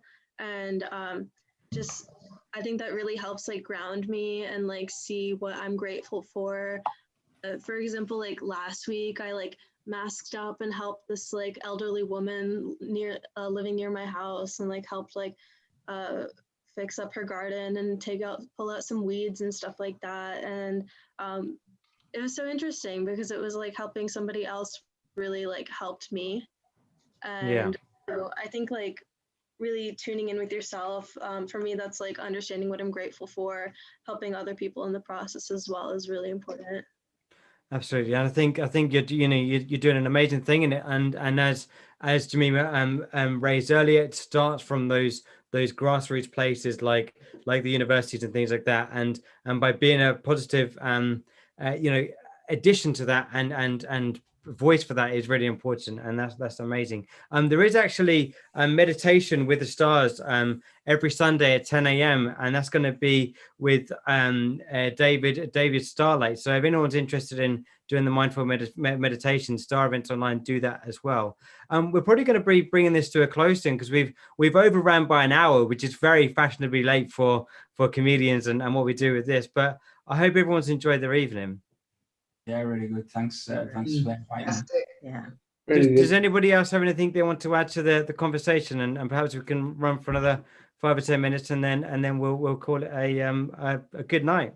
I was just going to say, Luke, just obviously linking with what Mark and Sadie were talking about, and then obviously Natasha's touched on it. Obviously, in the sort of in the northern hemisphere at the moment, we're heading into winter time now. Obviously, we've had daylight saving come in here. I think one of the really, really important things you can do when you're in the workplace, if you're obviously working a 9 to 5, Monday to Friday, is to try and to obviously go out for a walk and things at lunchtime, because by the time you get in your car and go home, it's pitch black. You don't have that time. So I think that one of the really, really important things that you can do at the moment is obviously try and embrace as much daylight as possible. We really need it. We really need that vitamin D boost. It's what is going to play a massive, massive part in our mental well-being. So if you can go for a 5 or 10 minute walk on your lunch break, it's great. It gives you that little bit of something that you need that's not as easily accessible as it would be maybe after work. I like my golf, so being able to go out and play golf after work is a little bit of a luxury in the summertime, but obviously it's not something that's really possible in the winter. So being able to get out and get that is really, really important, I think, at this time as well. If you can do that, it's going to give you a massive boost with your mental well-being. Absolutely. I think you've raised some really great things, and I think it's been a really positive a platform for people to talk and to experience their to talk about their experiences and things like that. So I think we'll call it a night now. But if anyone wants to say anything or follow us, then you can get us on all the social medias. Just type in our names and things like that. But like I say, Meditation with the Stars, 10 a.m. every Sunday is going to be there if you want to get some mindfulness and things like that. And perhaps they'll be slightly less weird than the one that I had to listen to on YouTube. So I may well tune in, but I hope they don't tell me to take my clothes off just as I'm about to get into a bath. Because I'm not going to go if it's going to be that. I'll leave and I'll go if it happens like that. So that's not going to happen. We're not doing that. Say something. Go on. That anybody who is in treatment, it's easy to get just that medication. But I always say that without counseling or therapy, it's just like going to your doctor fixes your bones and no physical therapy. So it's always important to add that non-medication part of it. Yeah, Absolutely, also- yeah. Absolutely. I once met a when my first psychiatrist when I was really young. He was a psychiatrist, and there's often been this rift between psychology and psychiatry. But he said always that you can't have one without the other. You know, they both work together. They're both sorts of things. But I mean, if we've raised anything that has been a trigger for anyone or been difficult for anyone, then you know, wherever you are, whatever's local to you, then please just talk to somebody. And if you can't talk to family, then as was raised earlier, write it down. You know, Natasha there was saying that, you know, making notes, you know, getting into yourself, taking that time for just yourself and saying everything else away from you is going away for right now. But right now, this 5-10 minutes is just for me. And that is really important, that self-love. And I think that's exactly what, you know, everyone sort of raised tonight, and Boris Cherniak was obviously that was his whole shtick tonight. So definitely take that moment and do that. So firstly, just a massive thanks to all the acts who have been here. They gave their time for free. We really appreciate you all coming along, and everyone was very, very brilliant. And obviously the audience, a massive hand to you guys, because you're the ones who made it for us all. So thank you. If you want to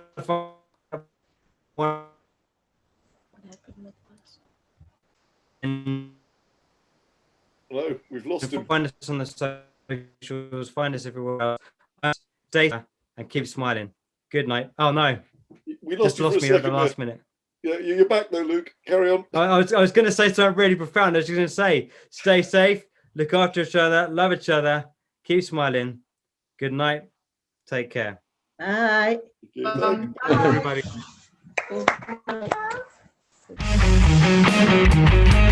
Bye.